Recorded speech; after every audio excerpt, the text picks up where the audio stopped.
मेरी जुबानी मेरी कहानी, मेरी जुबानी मेरी कहानी, मेरी जुबानी मेरी कहानी, मेरी जुबानी।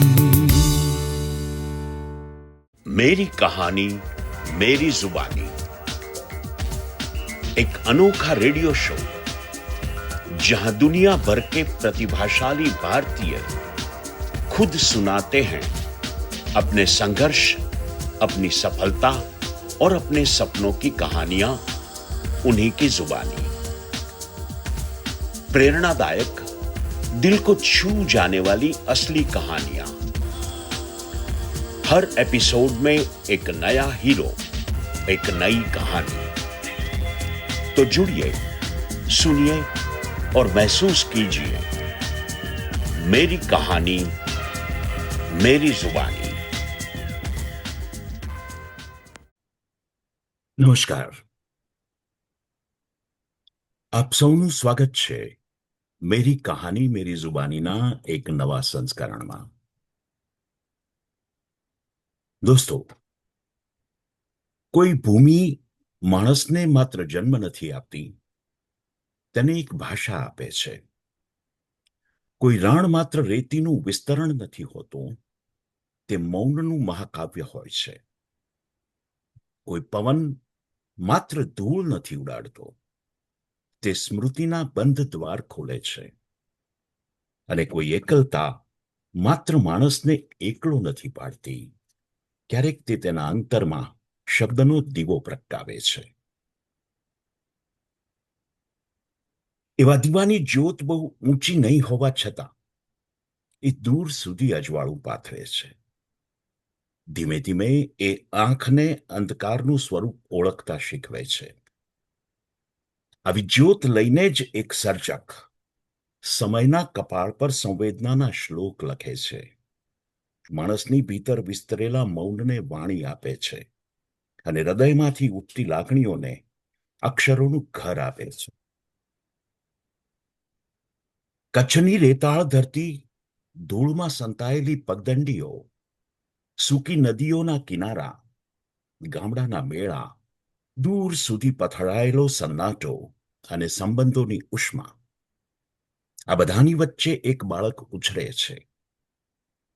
તેને ત્યારે સમજ પણ નહીં હોય કે આ રણ, પવન અને મૌન ક્યારેક તેની કલમના શાશ્વત સહયાત્રી બનશે।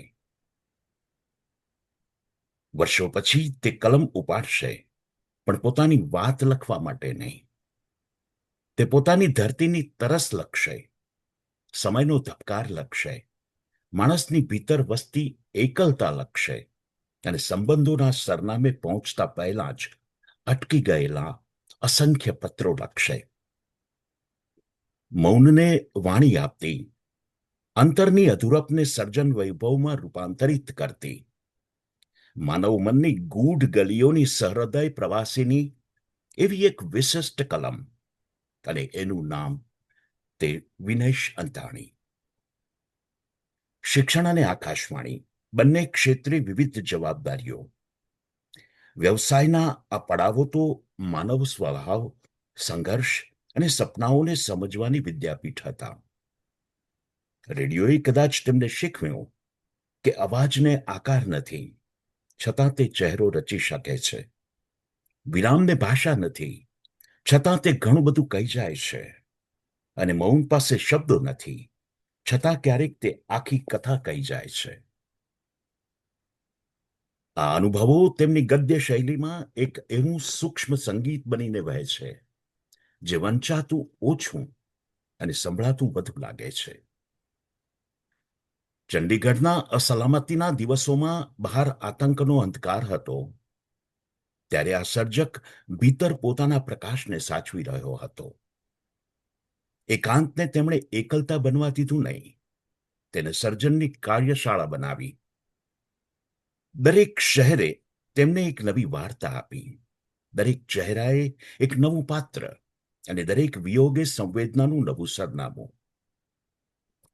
પ્રિયજન, કાફલો, ધૂંધભરી ખીણ, સરોવર, પાતાળગઢ 26 ઘર અને હું અને સૂરજની પાર દરિયો જેવી તેમની કૃતિઓ માત્ર કથાઓ નથી, માનવ અસ્તિત્વના અજવાળા અને અંધકાર વચ્ચે થતી આંતરયાત્રાઓ છે.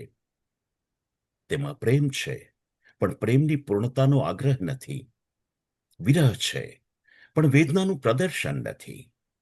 એકલતા છે, પણ જીવન પ્રત્યે નિરાશા નથી. સંબંધોની બારીક ગૂંથણી, વિરહનો અહેસાસ અને સમગ્ર માનવજાત પ્રત્યેની અસીમ અનુકંપા એમના દરેક લખાણના હૃદય સ્પંદનમાં વણાયેલા છે. તેમની જ કલમ પીડાને પોકાર બનાવતી નથી, તેને પરિપક્વતા આપે છે. તેથી જ તેમના પાત્રો વાચકના મનમાં જ પોતાનું એક ઘર બનાવી લે છે. કોઈ અણધારી પવનની લહેર શુષ્ક માટી પર આવી અને ભીની સુગંધ પ્રસરાવી દે, તેમ એમનું સાહિત્ય માનવ સંબંધોની જટિલતા વચ્ચે સંવેદનાનો અમૃત કુંભ લઈને આવે છે. સાહિત્યના અનેક સન્માનો અને ગુજરાતી સાહિત્યમાં પ્રાપ્ત અગ્રસ્થાન તેમની સર્જન યાત્રાના ગૌરવશાળી પડાવ તો છે જ, પરંતુ તેમનો સાચો પરિચય તો એટલો જ કે તેમણે શબ્દને માણસ સુધી પહોંચાડ્યો અને માણસને પોતાના અંતર સુધી પહોંચવાનું સાહસ આપ્યું. આજે રણથી રેડિયો સુધી, અધ્યાપનથી સાહિત્ય સુધી, એકાંતથી સર્જન સુધી અને સંવેદનાથી શબ્દ સિદ્ધિ સુધીની આ સમગ્ર યાત્રા તેમના પોતાના સ્વરમાં આજે આપણી સમક્ષ ઉગાડવાની છે. તો આવો અત્યંત આદર સાથે આવકારીએ શ્રી વિનેશભાઈ અંતાણીને. ખૂબ સ્વાગત છે વિનેશભાઈ આપનું મારા રેડિયો શો નમસ્કાર. મેરી કહાની મેરી જુબાનીમાં. નમસ્કાર. વિનેશભાઈ, મારો શો આમ તો એનું ટાઇટલ જ બોલકું છે, મેરી કહાની મેરી જુબાની. એટલે આપની જ કહાની આપના શબ્દોમાં, આપના સ્વરમાં મારા શ્રોતાઓ સુધી પહોંચવાની છે. અને એક આત્મકથાત્મક સ્વરૂપનો શો છે, એટલે આપની જીવનની કહાની આજે આપણે શ્રોતાઓને સંભળાવવી છે. તો આપણે પ્રારંભ કરીએ આપની પ્રારંભિક જીવનની યાત્રાથી. આપનો જન્મ, આપનો પરિવાર, આપની પારિવારિક પૃષ્ઠભૂમિ, શિક્ષણ, એ બધી વાતોથી આપણે શરૂઆત કરીએ. એટલે તમે હમણાં જ મારો જે રીતે પરિચય આપ્યો એમાં મારું વતન, મારી જન્મભૂમિ કચ્છ સાથે મને જોડીને આપે. જી. એટલે આ મારી સાચી ઓળખ છે કે જે પ્રદેશમાં આપણે જન્મ્યા હોઈએ અને ઉછર્યા હોઈએ એની ટોટલ ઇમ્પ્રેશન, ઇમ્પેક્ટ એ આખી જિંદગી વ્યક્તિ પર રહેતી હોય છે. એટલે હું કચ્છથી દૂર હોઉં ત્યારે હું દરેક ક્ષણે કચ્છમાં જ હોઉં છું એવું મને લાગે છે. એટલે મારો જન્મ કચ્છના માંડવી તાલુકાના દુર્ગાપર ગામમાં થયો. તમને નવાઈ લાગશે વિજયભાઈ કે એ વખતે મારું મોસાળ ત્યાં હતું. એટલે મારી માં ત્યાં ડિલિવરી કરવા ગઈ હશે એ વખતને રિવાજ મુજબ, અને પછી હું 2-3 મહિનાનો થયો હોઈશ ને ત્યાંથી મને લાવી હશે. આજે હું 80 વર્ષનો થયો, મેં એક વખત દુર્ગાપુર જોયું નથી. ઓહ. હા, એટલે ત્યાંથી પસાર થયો હું, છતાં પણ અંદર જઈ શકાયું નથી એ ગામમાં. એટલે મારા માટે એ સારું છે એક રીતે કે જે ગામમાં હું જન્મ્યો એની જે હું કલ્પના મારા મનમાં કરી શકું છું અને એ જ કલ્પના સચવાઈ રહે છે. ઘણી વખત શું થતું હોય છે કે આપણે જોયેલું ગામ કે સ્થળ આપણે જ્યારે ઘણા બધા વર્ષો પછી જોઈએ ત્યારે એનું સ્વરૂપ એટલું બધું બદલાઈ ગયું હોય કે આપણે આંચકા લાગે કે આ સ્થળ હતું પહેલાં, પણ એને બદલે મેં એ મારું જન્મનું ગામ મારી સમજણી આંખોથી જોયું જ નથી. એટલે જેવી રીતે મારે એને કલ્પવું હોય એવી રીતે હું એને કલ્પી શકું છું. આ એનો મોટામાં મોટો લાભ છે. તો મારા પિતાજી દિનકરરાય અંતાણી એ ભુજમાં હતા હમ. અને મારો મા કચ્છના બિદડાના ગામમાં મોટી થઈ હતી. પછી એમાં એવું થયું હતું વિજયભાઈ કે આ બહુ રસપ્રદ વાત છે. હું હંમેશા મેં મારી સ્મૃતિ કથા એક હતો વિનેશમાં પણ મેં આ પ્રસંગ લખ્યો છે.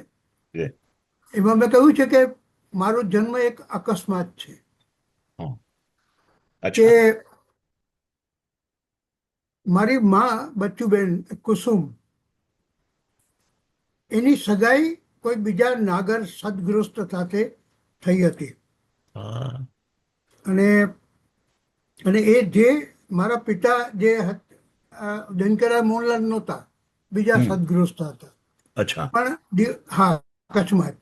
અને પછી અમ, એ દિવાળીના દિવસો હતા એટલે મારી માં એ લોકોના ઘરનું આપણે દિવાળીના દિવસોમાં આપણે તો ગુજરાતમાં ને એવું બધે ભીતો ધોળીઓ ને એવું બધું કરીએ ને, હા, હા, હા. તો એ કરવા માટે એ સીડી ઉપર ચડી હતી. અને એમાં એ કરતા કરતા એ સીડી પરથી એ નીચે પડી ગઈ હમ.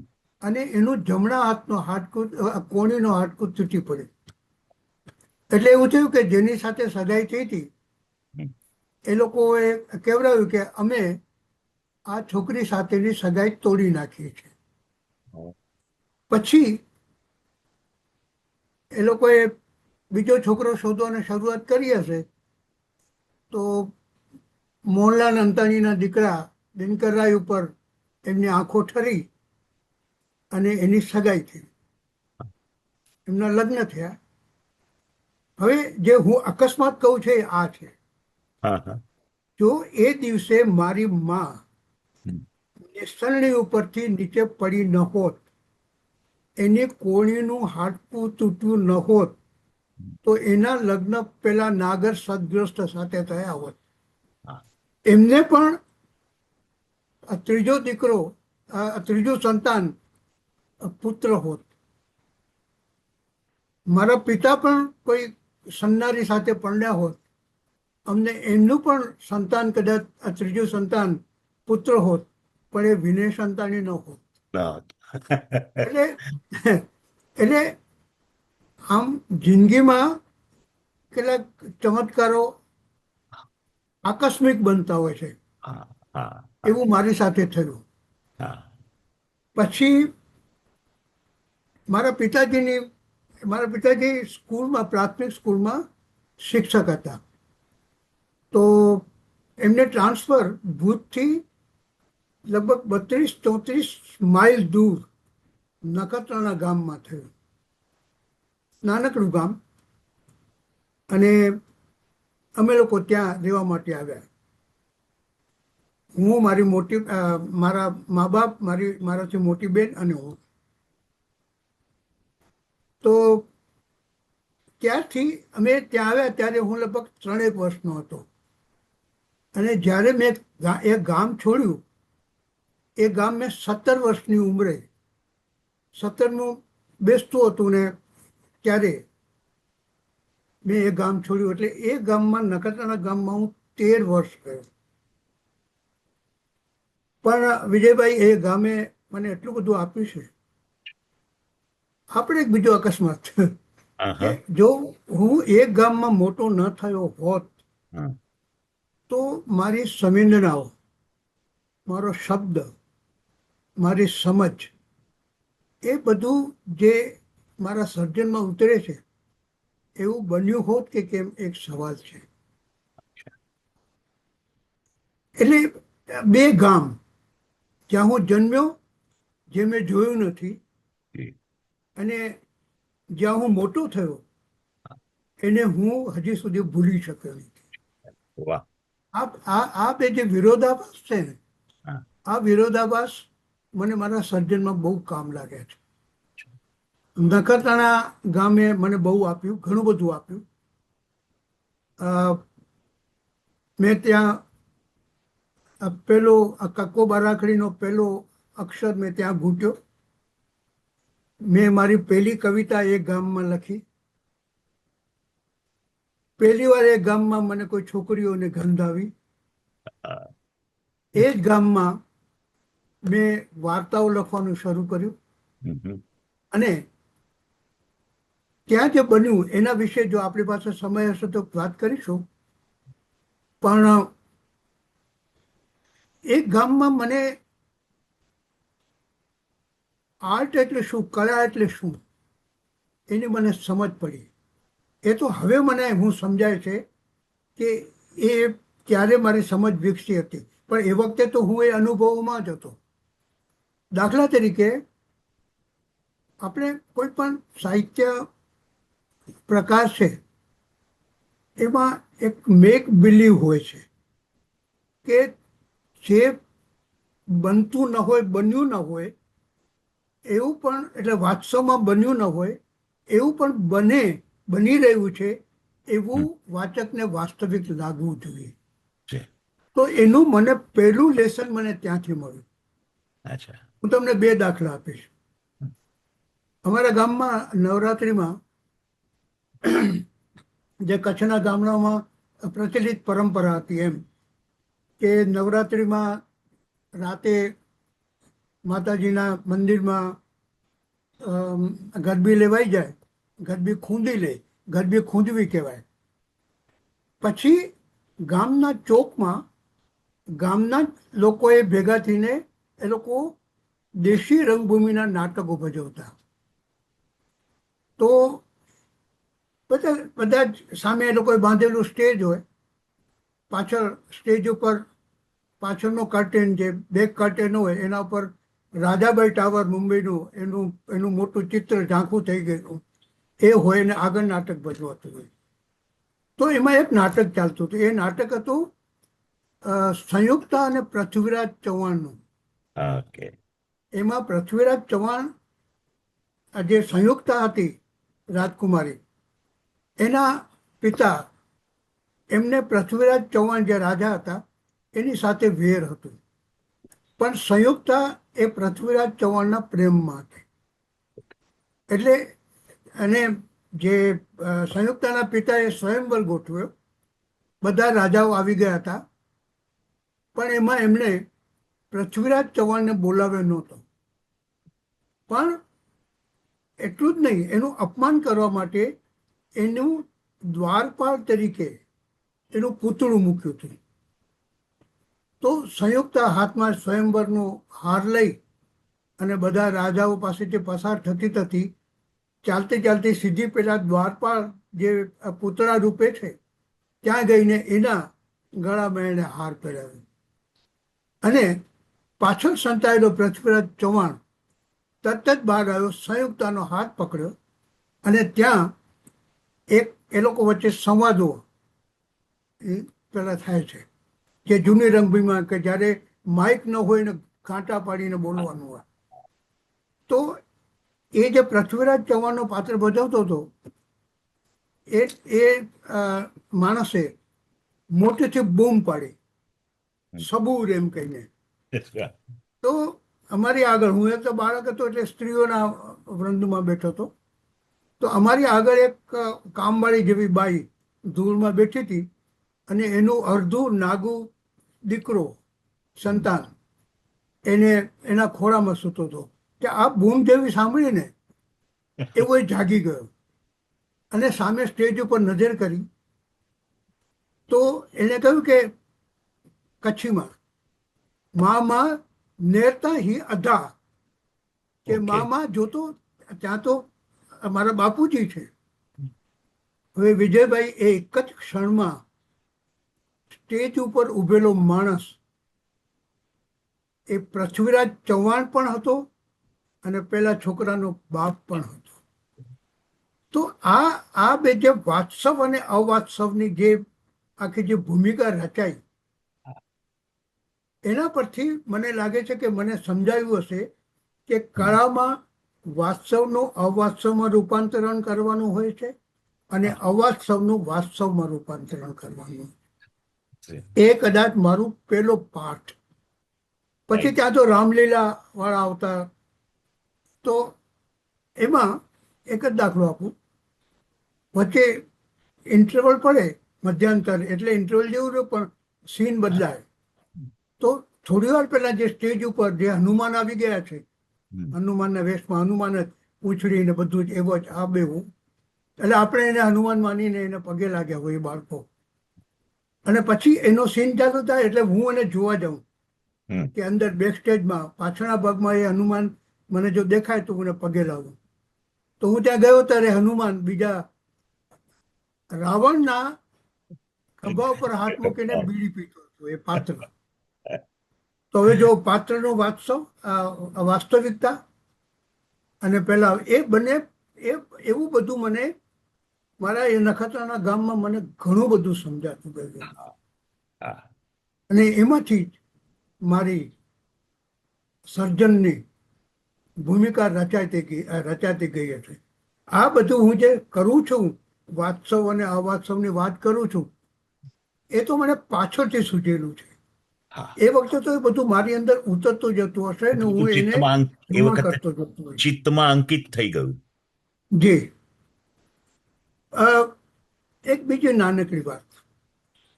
અમારા ગામમાં દર વર્ષે એક સરદારજી આવતો. એ ગામની બજારમાં નીચે પાથરણો પાથરી અને લોકોને ઉપયોગમાં આવે એવી ચીજ વસ્તુઓ ત્યાં વેચતો. વાસણ હોય, બધું ઘણું બધું હોય. તો એક દિવસ અને દરેક વસ્તુ 6.5 આનામાં મળે. અચ્છા. તો એક દિવસ મારા પિતા એ સ્કૂલથી ઘેર આવ્યા ત્યારે એક ઇન્ડિપેન્ડન્ટ લેતા આવે એમના માટે. અને પછી એમણે ઇન્ડિપેન્ડન્ટ અમને બતાવી. એટલે મેં કહ્યું કે હું મારા બાપુજીને નાના કાકા કહેતો કે નાના કાકા આ ઇન્ડિપેન્ડન્ટ મને આપો ને. તો મારા પિતાજીએ કહ્યું કે ના વિનુ, તું હજી નાનો છે, ઇન્ડિપેન્ડન્ટ વાપરવા માટે તું નાનો છે. હું આમ પેન્સિલ સુધી પહોંચી ગયો હતો ભણતા ભણતા. એટલે મારું મોઢું પડી ગયું હશે. એટલે મારી માએ કહ્યું કે આપો ને, આપો, એ લખશે, શીખશે લખતા. એટલે મારા પિતાજીએ કહ્યું, મને આપી ઇન્ડિપેન્ડન્ટ અને કહ્યું કે લે આ ઇન્ડિપેન્ડન્ટ, તું આ ઇન્ડિપેન્ડન્ટને સાચવીને વાપરજે. એ દિવસથી આજ સુધી મેં મારી પેન, મેં મારી કલમને સાચવીને વાપરી છે. મેં એવી શરત રાખી છે મારી સાથે કે મારી કલમમાંથી એક પણ જૂઠો શબ્દ લખાવો ન જોઈએ. આ પ્રકારે મને એ ગામમાં મારો વિકાસ થયો. હવે જી આપકો ના, એટલે પછી તો આગળની વાત આવશે, એટલે આપકો મને. હા, એટલે તો પ્રશ્ન એ થાય વિનેશભાઈ કે આપના માતા પિતા અને ઘરના વાતાવરણમાંથી એવું શું મળ્યું કે જે આપના સાહિત્યમાં સંવેદના બનીને વહેવા માંડ્યું? જી. એટલે મારા પિતાજી ત્યાં એ ગામની પુસ્તકાલયના માનદ ગ્રંથપાલનું કામ કરતા. એટલે મને નાનપણથી જ પુસ્તકો મને બહુ સહેલાઈથી મળવા લાગે. અને મારી માતા, એના પરિવારમાં વાંચનનો ઘણો શોખ. એટલે મારી નાની તો સરસ્વતી ચંદ્રના પેરેગ્રાફ પણ બોલી શકતી. તો અને મારી બા પણ ઘણું બધું વાંચતી. તો ત્યાંથી મારો વાંચનનો શોખ વિકસ્યો. પણ તમે જે મને પૂછો છો એ કદાચ તમે મારી સંવેદન તરફની જે ઘટના છે મને લઈ જતી, એના તરફ મને દોરી રહ્યા છો. મારી એક મોટી બેન હતી, મારાથી 6 વર્ષ નાની, આ મોટી. તો એનું બીજું સંતાન એને જન્મવાનું હતું. હમ. એટલે ડિલિવરી કરવા માટે અમારે ગામ નખત્રાણા આવી હતી. પણ ડિલિવરી દરમિયાન એની તબિયતમાં કંઈક એવી રીતે બગડી કે એને ભુજ હોસ્પિટલમાં લઈ જવી પડી અને ત્યાં એનું અવસાન થયું. મારી બેન અને મારા વચ્ચે 6 વર્ષનું અંતર, પણ એ મને ખૂબ પ્રેમ કરતી. એને અકારણ મારા પર બહુ જ વિશ્વાસ હતો. એ હંમેશા કહેતી કે વિનેશ મોટો થઈને ઘણું સારું કામ કરશે. વાહ. અને જ્યારે અમે નાના હતા ત્યારે એ હું પેલો હિંચકો હોય એના સળિયા હોય એની વચ્ચે 2 પગ નાખીને હું ઘોડો ઘોડો કરીને બેસતો અને એ હિંચકો ઝુલાવતી ગીતો ગાતી. એ ગીતોનો લય પણ મારી અંદર સચવાયો છે. અને જ્યારે એનું મૃત્યુ થયું, એ મૃત્યુ મારા માટે બહુ જ આઘાતજનક ઘટના હતી. હું એ વખતે 16 વર્ષનો, અને એનું બધી ભુજમાં વિધિ થઈ ગઈ અને અમે પાછા આવતા હતા નખત્રાણા. હું, મારા માતા પિતા અને મારાથી નાની બેન. તો અમે જ્યારે નખત્રાણા બસ સ્ટેશન પર ઉતર્યા, અને એ મારી મોટી બેનને અચાનક લઈ જવી પડી હતી હોસ્પિટલમાં ટેક્સીમાં. એટલે એનો ખાટલો, એની ચાદર, એની દવાઓ, એની બધી જ નિશાનીઓ ઘરમાં એમને એમ પડી હતી. એ મને અચાનક યાદ આવ્યું અને મને થયું કે આ લોકો, મારા બાપુજી જ્યારે ઘર ખોલશે અને આ બધું જોશે ત્યારે એ સહન નહીં કરી શક્યા. એટલે મેં મારા પિતાજી પાસે ઘરની ચાવી માંગી. એ લોકો ચાલતા ચાલતા આવતા હતા. હું દોડતો મારી ઘેર ગયો, ઘરની ડેલીઓ ઉગાડી, ઘરની ઓસરી ઉગાડી, અને જે ઓસરીમાં બેનનો ખાટલો, એની ચાદર, એની વસ્તુઓ, એની દવાઓ, જે બધું પડ્યું હતું એ બધું ઉપાડીને મેં એક ઓરડામાં ભરી દીધું, જેથી એ લોકોને ન દેખાય. વિજયભાઈ, પ્રશ્ન એ છે કે મારા માતા પિતાને આ દૃશ્ય ન જોવું પડે એ માટે જે મેં કર્યું મારા હાથે, પણ એ મારે તો જોવું પડ્યું એનું શું? મારા પર જે વીતી હશે, જે મેં દુઃખ અનુભવ્યું હશે, જે વેદના અનુભવી હશે. હું ઘણી વાર કહું છું કે એક ક્ષણે જ મારું બાળપણ અને કિશોરાવસ્થા સમાપ્ત થઈ ગઈ હતી અને હું એક જમ્પમાં, એક જ ક્ષણમાં પુખ્ત વયની ઉંમરે પહોંચી ગયો હતો. આવી પુખ્તતા બહુ મોંઘી પડે છે. તમે એક ઉંમરના એક લેવલ ઉપરથી, એક તબક્કા પરથી અચાનક બીજા કોઈ તબક્કા પર પહોંચી જાઓ ત્યારે એ તમારે ઘણું બધું સહન કરતું પડે છે. તો આ બધા જે સંવેદનો છે ને, એ આ બધી ઘટનાઓ, આવી તો કેટલીય ઘટનાઓ બની છે. તો એ બધું મારી અંદર, મારા ચિત્તને એ સંવેદનશીલ બનાવતું ગયું હશે. વિજયભાઈ, મેં લખ્યું છે કે વિષાદ એ મારો સ્થાયી ભાવ છે. કોઈ પણ આનંદજનક ઘટના બનતી હોય ને તો પણ મારા મનમાં વેદનાની એક લકીર આવી જાય. લગ્ન પ્રસંગે કોઈ ઢોલ વગાડતો હોય ને તો પણ હું, વિજયભાઈ, ઉદાસ થઈ જાઉં. તો આ પ્રકારનું જે વિષાદ છે, વેદના છે, જે પીડા છે, એ મારી અંગત પીડા ન રહી, પણ એ પાત્રોમાં મેં ઠાલવી. મારા ઘણા બધા પાત્રો એકલવાયા છે. એ લોકો એકલ સુરા નથી, એ લોકો એકલતામાં એ લોકો ઝૂરે છે. એ લોકોની પીડાઓ છે પોતપોતાની, એ લોકોની વેદના છે, એના જીવનની કથાઓ છે. આ બધું ક્યાંક સંચિત થતું થતું એક લેખક, એક સર્જકના મનમાં એ બંધાતું જતું હોય છે અને પછી એ શબ્દોમાં ક્યારેક ને ક્યારેક કોઈ પણ રૂપે એ પ્રગટ થતું હોય છે. પછી એની વાર્તા હોય, એની કવિતા હોય કે એની નવલકથા હોય. એક બીજી પણ એક ઘટના બની હતી, એ હું જરાક ઉમેરી દઉં અહીંયા. મારા પિતાજી ઢોલ બહુ સારો વગાડતા. He was a રિધમિસ્ટ.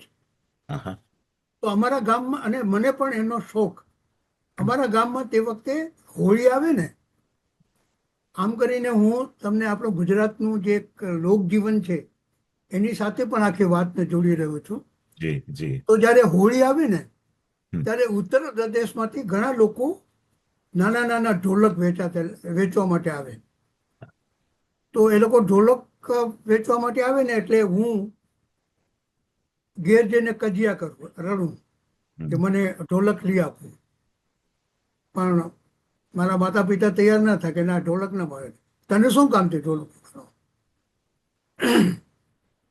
એ મને ન મળ્યું. પણ જે પિતાજીનો વારસો હતો લયનો, અને હું મારા મિત્રો સાથે સ્કૂલમાં બાંકડો વગાડીને હું જે ઠેકો આપતો, તાલ આપતો, એ લય મારામાં ઉતરતો ગયો હતો. એ લય મારી ગદ્ય શૈલીમાં ઉતર્યો છે. એ લયનો લાભ મને મળ્યો છે. જે લોકો મને ધ્યાનથી વાંચ્યું છે એ લોકોએ પકડ્યું છે કે મારા ગદ્યમાં એક પ્રકારનું રિધમ હોય છે.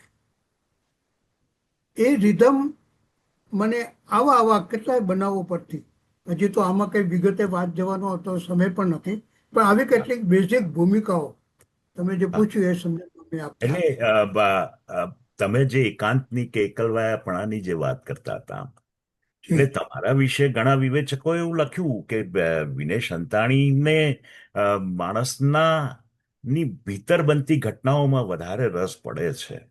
અને હા, એટલે તો પછી મને એવું પ્રશ્ન એવો થાય છે કે માણસના એકાંતમાં એવું શું છે કે જે વારંવાર આપના અંદરના સર્જકને એના તરફ બોલાવે છે? વિજયભાઈ, હજારો લોકોની વચ્ચે બેઠેલો માણસ જો પોતાની જાત સાથે એકલો ન પડી શકે તો એ પોતાની પાસે ક્યારે પાછો આવશે? આપણે ભીડમાં ખોવાઈ જવા જન્મ્યા નથી. આપણું પોતાનું એક એકાંત હોય છે કે જે લોકોની વચ્ચેની ભીડના એકાંત કરતા જુદું હોય છે. એ પોતાનું એકાંત હોય છે. એ એવી એક અંગત જગ્યા છે, એટલી બધી પ્રાઇવેટ જગ્યા છે કે એ પ્રાઇવેટ જગ્યામાં તમારો પોતાનો પણ પ્રવેશ નહીં થઈ શકે, એટલું બધું નિબિડ એકાંત એમાં છવાયેલું હોય છે. તો આ જે એકાંત છે ને, એ એકાંત સુધી પહોંચી શકીએ તો સાચો શબ્દ આપણે પાડી શકીએ. આપણો એકાંત છે કે જે આપણી પાસે લખાવે છે, એને બોલકો કરે છે, એને સાંભળતો કરે છે, એને ગાતો કરે છે, એને ગૌરવતો કરે છે. એના લય હિલોળ પણ એકાંતના જુદા હોય. એકાંત કોઈ સ્થિર જગ્યા નથી. એકાંત તો એક ઉછળતો દરિયો છે. દરિયાનો ઘૂંઘવાટ આપણે કિનારે બેસીને સાંભળીએ અને આપણે સમુદ્રની વચ્ચે મધદરિયે જઈએ ત્યારે જો આપણે સંવેદનશીલ હોઈએ તો મધદરિયાનું એકાંત આપણને જુદો જ અનુભવ આપે છે. વિજયભાઈ, કચ્છમાં રણ, અત્યારે તો સફેદ રણની બોલબાલા ચાલે છે આખા વિશ્વમાં, પણ એ રણ સફેદ રણ ખરું, પણ રણ તો જુદું જ છે. સુમસામ જગ્યા, વેરાન. ક્યારેક કોઈ રાતે કચ્છના રણને સાંભળવું હોય અથવા કચ્છના રણના એકાંતને અનુભવવું હોય તો મધરાતે રણની વચ્ચે ઉપર ટમટમતા આકાશ નીચે એકલા ઊભા રહેવું જોઈએ. અને ત્યારે જે રણ એનું એકાંત આપણી સામે સ્પષ્ટ કરે એ એકાંતને શબ્દોમાં વર્ણવી શકાય એમ નથી.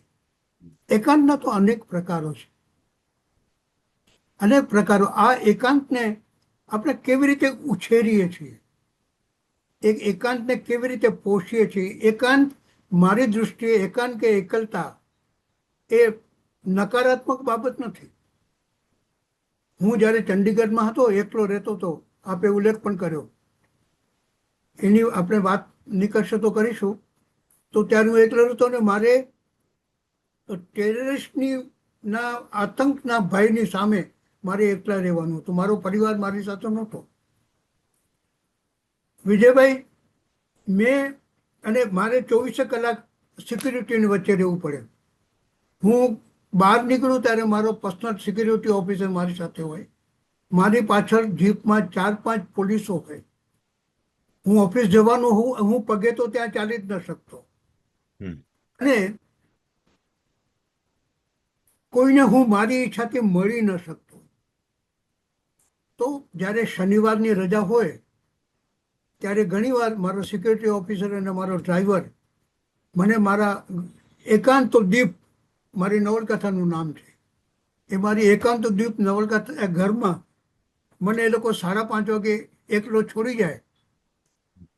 પછી એ શુક્રવારની રાત, શનિવારનો દિવસ, શનિવારની રાત, રવિવારનો દિવસ અને રવિવારની રાત હું એકલો ઘરમાં હોઉં. કોઈ માણસ સાથે મેં વાત ન કરી હોય. પછી જ્યારે સોમવારે 10 વાગે એ લોકો મને લેવા આવે ત્યારે મેં આટલા બધા કલાકો પછી કોઈ માણસ સાથે વાત કરી હોય. પરંતુ એવું નહોતું. હું આ બધો જ સમય, આ બધા જ કલાકો મારા એકાંતમાં હું મારી સાથે વાતો કરતો હતો. હું મારી ચેતના સાથે, મારા સર્જન સાથે, મારા શબ્દ સાથે હું વાત કરતો હતો. મેં લખ્યું છે કે ત્યાં ચંડીગઢમાં મેં મારા ઘરમાં એકાંતને મેં મારી નજરે જોયું છે. એકાંતને નજરે જોવું એટલે શું?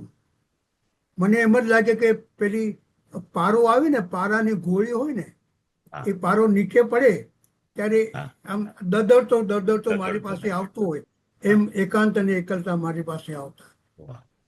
તો આ પેલું નાનપણનું એકાંત હતું. આ મારું વયસ્ક ઉંમરનું એકાંત છે. અને હજી પણ મને એકલા રહેવું બહુ ગમે છે. એકાંત એ મારા શબ્દનું ઉદ્ગમ સ્થાન છે. એ મને પોષે છે, એ મને સાચવે છે, અને એ જ મને, મારું એકાંત જ મને ભર્યું રાખે છે. તો એકાંત અને એકલતા વચ્ચે શું ફેર?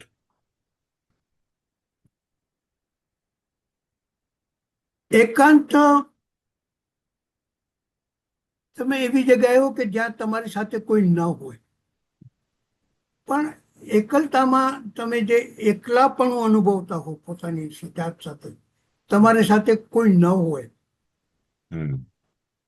તમે એકાંત જગ્યામાં જાઓ તો એકલતા ન અનુભવી શકો કદાચ, પણ એકલતામાં હો ત્યારે એકાંત અનુભવી શકો. એટલે આ એક માત્ર ભાવનો જ પ્રશ્ન છે. એનો શાબ્દિક અર્થ એનો છૂટા પાડીને કદાચ ન સમજાવી શકાય, કારણ કે આ ભાવ એટલો બધો એબ્સ્ટ્રેક્ટ છે કે એકલવાયાપણું, એકલતા એ એકાંતમાં વધારે મુખર બને. પણ ઘણી વખત તમે એકાંતમાં હો ત્યારે તમે એકલા ન પણ હો, એવું પણ બને. તો એવી રીતના વિનેશભાઈ, કોઈ કૃતિનો પ્રથમ સંકેત આપની પાસે કેવી રીતે આવે? દ્રશ્ય રૂપે આવે, પાત્ર રૂપે આવે, વાક્ય રૂપે આવે, કે કોઈક અસ્પષ્ટ વેદના રૂપે? તમે કદાચ મારી રચના પ્રક્રિયા તરફ મને લઈ જાઓ છો. જી. તો તમારા પ્રશ્નનો સીધો જવાબ એવો છે વિજયભાઈ કે દરેક કૃતિ એ અલગ અલગ બનતું હોય છે. હમ કોઈ આમ નક્કર કહી શકાય નહીં કે મને આ રીતે જ વાર્તા મળી કે આ રીતે જ વાર્તા મારા મનમાં આવી, હમ કે પાત્ર પહેલા આવ્યું ને ઘટના પહેલા આવી, કે વાતાવરણ પહેલા આવ્યું. હમ આ બધું એ વિજયભાઈ દરેક કૃતિ પોતપોતાની શરતો લઈને આવે છે. એના કોઈ ચોક્કસ બંધાયેલા નિયમો હોઈ શકે નહીં. હમ કશું જ ન હોય તમારા ચિત્તમાં હમ અને અચાનક એક ક્ષણ એવી આવે હમ આખી વાર્તા તમારા મનમાં સ્પષ્ટ થઈ જાય. હમ ઘણી વખત તો વર્ષોથી વિચારી રાખેલી ઘટના, પ્લોટ હમ એ ઘણા વર્ષો સુધી લખી પણ ન શકાય. મારી સાથે એવું બન્યું છે અચ્છા. કે મારી કેટલીક વાર્તાઓ છે એ મેં મારા મનમાં એનું વસ્તુ આવ્યું હોય, એનો પ્લોટ આવ્યો હોય હમ અને બધું સ્પષ્ટ હોય, પાત્રો પણ મારા મનમાં સ્પષ્ટ હોય, કયા સ્થળમાં એ ઘટના બનશે એવું પણ હોય સ્પષ્ટ, છતાં હું એક અક્ષર પણ પાડી શક્યો ન હોઉં એવું પણ બન્યું છે. અને પછી 10-15 વર્ષે અચાનક એ જ વાર્તા ફરીથી ચિત્ત ઉપર આવે અને પછી મેં બેસ્યો ત્યારે મેં એને સડસડાટ મેં એકી બેઠકે લખી. હમ હમ હમ ઘણી વખત તો એવું થાય છે કે મારી કેટલીક સારી વાર્તાઓ એમને એમ બેઠી બેઠી આવી છે. એક દિવસ મને યાદ આવ્યું છે, હું વખતે વડોદરા આકાશવાણીમાં હતો હમ અને સાંજે 6 વાગે હું ઘેર આવ્યો ત્યારે મને તાવ હતો, જરાક તાવ જો ફીવરિશ હતું. તો હું મારા ડ્રોઈંગ રૂમમાં સોફા ઉપર આમ જરાક લંબાવીને આરામ કરતો હતો. હવે જુઓ, આખો દિવસનું કામ, શરીરમાં તાવ, સાંજનો સમય, આ વાર્તા લખવા માટેનું કોઈ વાતાવરણ જ નહોતું. છતાં એકાએક મારા મનમાં 2 વૃદ્ધ સ્ત્રીઓ આવી એકાએક, અને પછી મારે બેઠા થઈને મારી કલમ અને કાગળ મારે લાવવા પડ્યા અને મેં ત્યાં એ જ જગ્યાએ બેસીને મેં 3 કલાકમાં એક આખી વાર્તા સંગેડા ઉતાર હું લખી શક્યો. એ મારી વાર્તા 2 સ્ત્રીઓ અને ફાનસ, એ મારી વાર્તા વાચકો અને અભ્યાસીઓને બહુ જ ગમી છે. તો એવી રીતે આપણે કલ્પના પણ ન કરી હોય. ઘણી વખત તો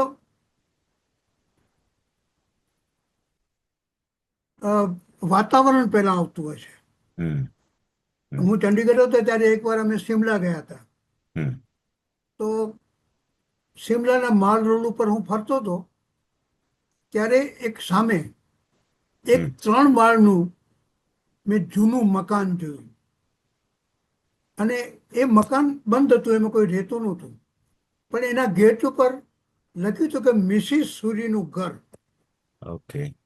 આટલું વાંચ્યું અને પછી એ જ વખતે મારા મનમાં એક મિસિસ સુરીનું વૃદ્ધાનું પાત્ર મારા મનમાં ઊભું થઈ ગયું. અને મેં મારા એ વખતે મારો પરિવાર મારી સાથે હતો, તો અમે હોટલ પર જતા જતા મેં લોકોને કહ્યું કે આવી એક વાર્તા મારા મનમાં આવી છે. આ જોઈને બન્યું કશું જ નહોતું. હમ માલ રોડ ઉપર એક મેં તૂટું તૂટું થતું લાકડાનું 3 માળનું ઘર જોયું હતું.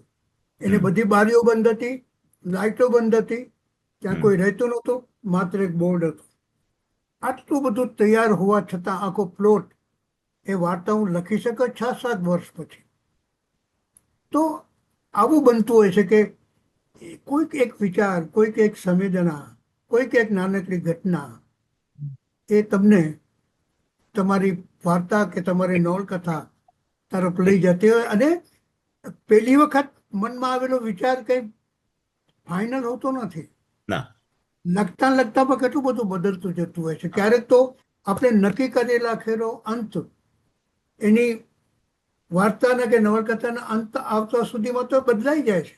ઘણું બધું બદલાઈ ગયું. હમણાં મારી જે લેટેસ્ટ નવલકથા આવી અવશેષ, અચ્છા. એમાં મેં અનુભવ કર્યો તો એમાં હું જે મેં વિચારી રાખેલો અંત હતો એ મારા પાત્રો જ એવી રીતે મને એવી જગ્યાએ લઈ ગયા હમ કે એ અંત મારા હાથમાં રહ્યો જ નહીં. મેં એને પ્રસ્તાવનામાં લખ્યું છે હા કે આ વાર્તા જ મને ખુદ એના અંત તરફ લઈ ગઈ. ઓકે તો આ એક સુહામણું વાક્ય નથી, હમ. આ વાસ્તવિકતા છે. પણ ત્યારે મને આ એવો મારા પ્રશ્ન, અનુભવ. હા, ત્યારે તમે જે પાત્રની વાત કરી કે અંત બદલાઈ જાય, ત્યારે મને એવો એક પ્રશ્ન આમાંથી એવું ઉદ્ભવે કે ક્યારે એવું બને છે કે તમારું પાત્ર તમારા કયામાં ના રહ્યું હોય? ઘણી વાર આહા. ઘણી વાર પાત્ર શા માટે આપણે કયા બને એને એનું પણ એની પણ સ્વતંત્રતા છે, કારણ કે એ હા. સ્વતંત્રતા તમે આપી છે, હમ. લેખકે આપી છે. હા અને પછી તો એને તમે છૂટું દોર આપી દો ને, સિવાય કે એ ક્યાંય ભટકી ના જાય એ તમારે જોવું પડે. હા, એટલે પાછું એને હા એટલે કંટ્રોલમાં લાવવું હા પડે. હા એટલે એને પેલું એટલે એનું ભલે આપણે એમ કહેતા હોય છે કે પાત્ર મારા હાથમાંથી છટકી ગયું, હા, પણ એનો દોર તો સર્જકના હાથમાં જ હોય છે. હા, ભગવાન જો સર્જક છે હોય હા, હા, તો એને આપણે કેટલો બધો છૂટો દોર આપ્યો છે. હા, આપણે જે કરવું એ કરવા આપ્યું છે, હા. પણ એને આપણને પૂરી આઝાદી આપી નથી. ના. એને આપણો દોર તો એના જ હાથમાં રાખ્યો છે. તો એવું જ ભગવાન પણ સર્જક છે, હા. લેખક પણ, કવિ પણ, એ પણ સર્જક છે. અને જી. જ્યારે સર્જનની વાત આવે હા, ત્યારે લેખકની જવાબદારી પણ એટલી જ છે કે હા, જેટલી પેલા ભગવાનની હોય છે. હા, હા, એ હા, હા. તો વિનેશભાઈ, અ, મારે પ્રિયજનની વાત કરવી છે. આમ તો હા પ્રિયજન, મેં તમને ક્યાંક કહેતા સાંભળ્યા કે પ્રિયજન એ મારી દુશ્મન નવલકથા છે. અને હમ. પણ પ્રિયજન એટલી જ પ્રિય નવલકથા છે વાચકોની. અને જે લોકો પ્રિયજનના સંપર્કમાં આવ્યા છે એ બધાએ એને ખૂબ પ્રેમ કર્યો છે. એટલે ત્યારે મને એવું લાગે કે પ્રિયજનનો પ્રેમ એ માત્ર બે વ્યક્તિઓ વચ્ચેનો સંબંધ છે કે સમયથી પણ પર એવી આંતરિક ઉપસ્થિતિ છે જેમાં પ્રિય વ્યક્તિ તમારી પાસે ના હોય અને છતાં એ તમારી અંદર જીવતી રહે. હમ. એટલે પ્રિયજન, હા, મારે દુશ્મન નવલકથા છે. એ એટલા માટે દુશ્મન નવલકથા છે કે એને અત્યાર સુધી 21 એડિશન થઈ. આ એની 20મી એડિશન છે. હા. તો પછી પણ એક એડિશન આવી ગઈ. તો એ હું રાજકોટ ગયો હતો ને ત્યારે એક ભાઈ મારો પરિચય આપતા હતા, મારે બોલવાનું હતું. તો એમણે પ્રિયજનનો ઉલ્લેખ કરીને કર્યું કે વિનેશભાઈ, એને પ્રિયજન શબ્દનો ક્રમ બદલી નાખ્યો હમ. અને કહ્યું કે આ પ્રિયજનને કારણે વિનેશભાઈ આપણા જન્મપ્રિય લેખક છે. વાહ. હા, એટલે સરસ રીતે વાત કરી, મને બહુ ગમી સરસ. હતી. હા, હા, એ મારો ઈગો પર સંતોષ આવ્યો હતો. તો એ પ્રિયજનમાં આમ તો બહુ સાદી રીતે કહ્યું તો એ પ્રેમ કથા છે, નિષ્ફળ પ્રેમની કથા છે. અથવા લગ્ન, નિષ્ફળ કરતા પણ લગ્નમાં ન પરિણી શકેલા પ્રેમની આ કથા છે, એવું તમે અધૂરા સાદું સંબંધ. તારણ કાઢી શકો. ઓકે. જો લેખક એની કોઈ પણ કૃતિમાં કોમ્પ્લેક્સિટી ન ઉમેરી શકે હમ. તો એને લખવાનો કશું અર્થ નથી. હા, તો મારી આ હંમેશની શરત છે હા. કે કોઈ પણ, હમણાં તમે પહેલો પ્રશ્ન પૂછ્યો તો એના સંદર્ભમાં પણ જવાબ, કે કોઈ પણ એક સાદું વિષય વસ્તુ આવે, હમ. બહુ સાદું હોય, સિમ્પલ, સપાટી પરનું, હમ. પછી હું એમાં એના વિશે વિચારતો જાઉં હમ. અને એમાં કોમ્પ્લેક્સિટી, ઊંડાણો, નવા નવા પરિમાણો એમાં ઉમેરતો જાઉં. હમ. અને એમ આખી વાર્તા ખુલતી જાય અને એ ચેલેન્જ ઊભી કરે. વિજયભાઈ સર્જક પોતાની સામે પણ ચેલેન્જ ઊભી ન કરે તો એનો હમ. કશો અર્થ નથી. ના. તમે એક વખત લખી લીધું, હમ. જે સપોર્ટિવ હું જો મારી બાકીની બધી જ કૃતિઓ હું પ્રિયજનની જ નકલ કરતો રહ્યો હોત તો શું બન્યું હોત? હું તો એક ઢાંચામાં બંધાઈ ગયો હોત. ઓકે, વાત એ છે કે જે વાત હતી એ છે કે સામાન્ય રીતે જે પ્રેમ કથાઓ લખાય એમાં યા તો બે પ્રેમીઓ લગ્ન કરીને એ લોકોનો પ્રેમનો એક કોઈ હકારાત્મક અને આનંદદાયક અંત આવ્યો, પછી લગ્ન જીવનમાં જે બનવાનું એ બને એવું એ લોકો માનીને પ્રેમ સાપડ્યો એમ કે, અને જે લોકોને લગ્ન ન થયા એ લોકો પ્રેમમાં નિષ્ફળ ગયા એમ માને, દેવદાસ બનીને જીવે. મને હંમેશા એમ લાગતું હતું મને. અને બીજું પણ એક મેં આનાથી પ્રેઝન્ટ પહેલા એક નવલકથા લખી તે પલાશવન. એ પલાશવનમાં એવું બને છે કે નાયિકાનો પતિ એને ખૂબ પ્રેમ કરે છે, બધી રીતે સંપૂર્ણ પુરુષ છે, પણ આ નાયિકા એના ભૂતકાળમાં કોઈ બીજા પુરુષના પ્રેમમાં હતી, એની યાદ એમાંથી બહાર આવી શકી નથી. એટલે એ હંમેશા કંઈ પણ બને ત્યારે એના પતિ અને પેલા એના ભૂતપૂર્વ પ્રેમી એ બંનેની સરખામણી કરે. એટલે એ પેલા એના પૂર્વ પ્રેમીને તો હવે મળી શકવાની નથી, તો એને જે મળ્યું છે એ પતિના પ્રેમનું સુખ પણ એ માણી શકતી નથી. આવી એક અમે બહુ વેગલી અમે કથા કહી તમને, એવું આ બહુ સપાટી પરની વાત કરી. ત્યારે મને એક વિચાર આવ્યો હતો કે શું એવું ન બને કે બે પાત્રો વચ્ચે ગાઢ પ્રેમ હોય છતાં એ લોકો કોઈ કારણસર લગ્ન ન કરી શકે, અને પછી એમના જીવનમાં જે પાત્રો આવે, પેલા પુરુષને એની પત્ની અને નાયિકાને એનો પતિ, એ લોકો તરફથી પણ એમને અઢળક પ્રેમ મળે. આખરે પ્રેમ શું છે? તો સભરતા છે ને. પ્રેમ આપણને શું આપે? માણસને પ્રેમ પાસેથી શું જંગતો હોય છે? સભરતા જંગતો હોય છે. તો જો એ સભરતા, એ પ્રેમ નાયકને એની નાયિકા આપી શકે, ને નાયિકાની પત્ની આપી શકે, અને નાયિકાને એનો પતિ આપી શકે, એવું ન બને? એવું ન બને કે પૂર્વ પ્રેમની સ્મૃતિ અને દાંપત્ય જીવનની નું વર્તમાન એ બંને સમાંતરે ચાલે? આ બંને પરિસ્થિતિઓમાં અમે આ બે પાત્રોને મૂક્યા પ્રિયજનના, અને એક જુદી જ રીતે આ કૃતિ બની. એટલે મને ઘણી વખત કેટલાય લોકો એવો પ્રશ્ન પૂછે છે ભોળા ભાવે, કારણ કે એ લોકો જાણતા હોય છે એનો અર્થ, પ્રશ્નનો જવાબ. એટલે પૂછે કે તમને શું લાગે છે તમારી પ્રિયજન આટલી બધી કેમ વખણાય? એટલે હું એમને એવું પણ ઘણી વખત કહું કે તમે ક્યારે પ્રેમમાં પડ્યા છો અથવા પ્રેમ ભગ્ન થયા છો? પ્રેમમાં પડ્યા છો એ સવાલનો જવાબ એ લોકો ઓનેસ્ટીથી આપે કે હા, પડ્યો છું. મેં કહ્યું તો પછી તમારે આ પ્રશ્ન મને પૂછવો જ ન જોઈએ.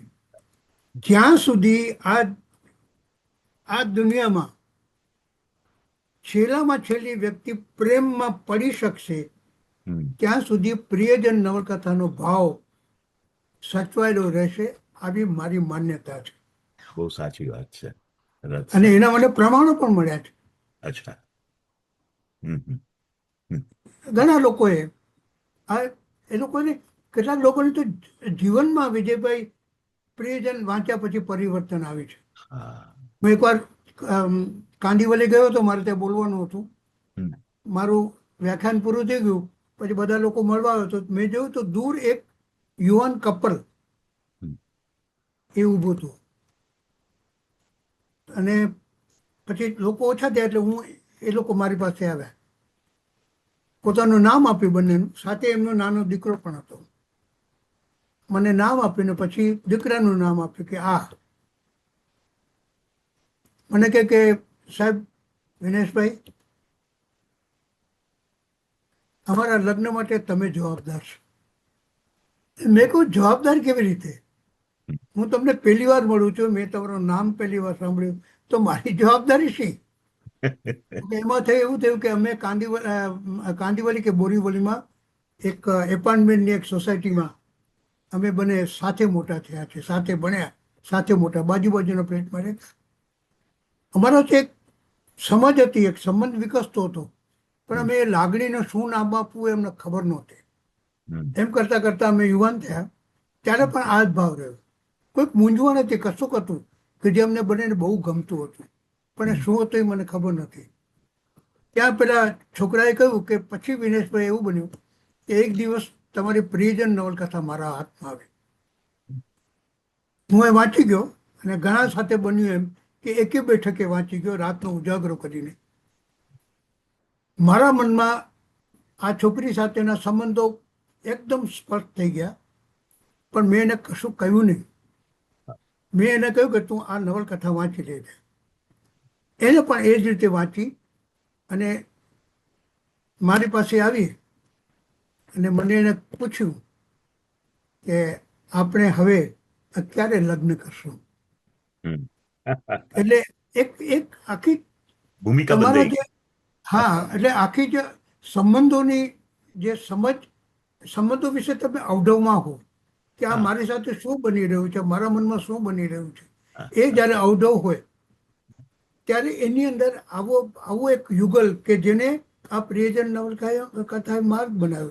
એવા તો કેટલાય બનાવો છે, એ તો વળી પ્રિયજન વિશે અલગથી વાત કરી ત્યારે વાત કરી. પણ તો મને એક પ્રિયજનને જ લક્ષ્યમાં રાખીને એક નાનકડો પ્રશ્ન પૂછવો છે કે જી ત્યારે આપ પ્રિયજન લખી રહ્યા હતા ત્યારે આપના મનમાં શું હતું કે પ્રેમની વાર્તા લખવી છે કે અધૂરપની વાર્તા?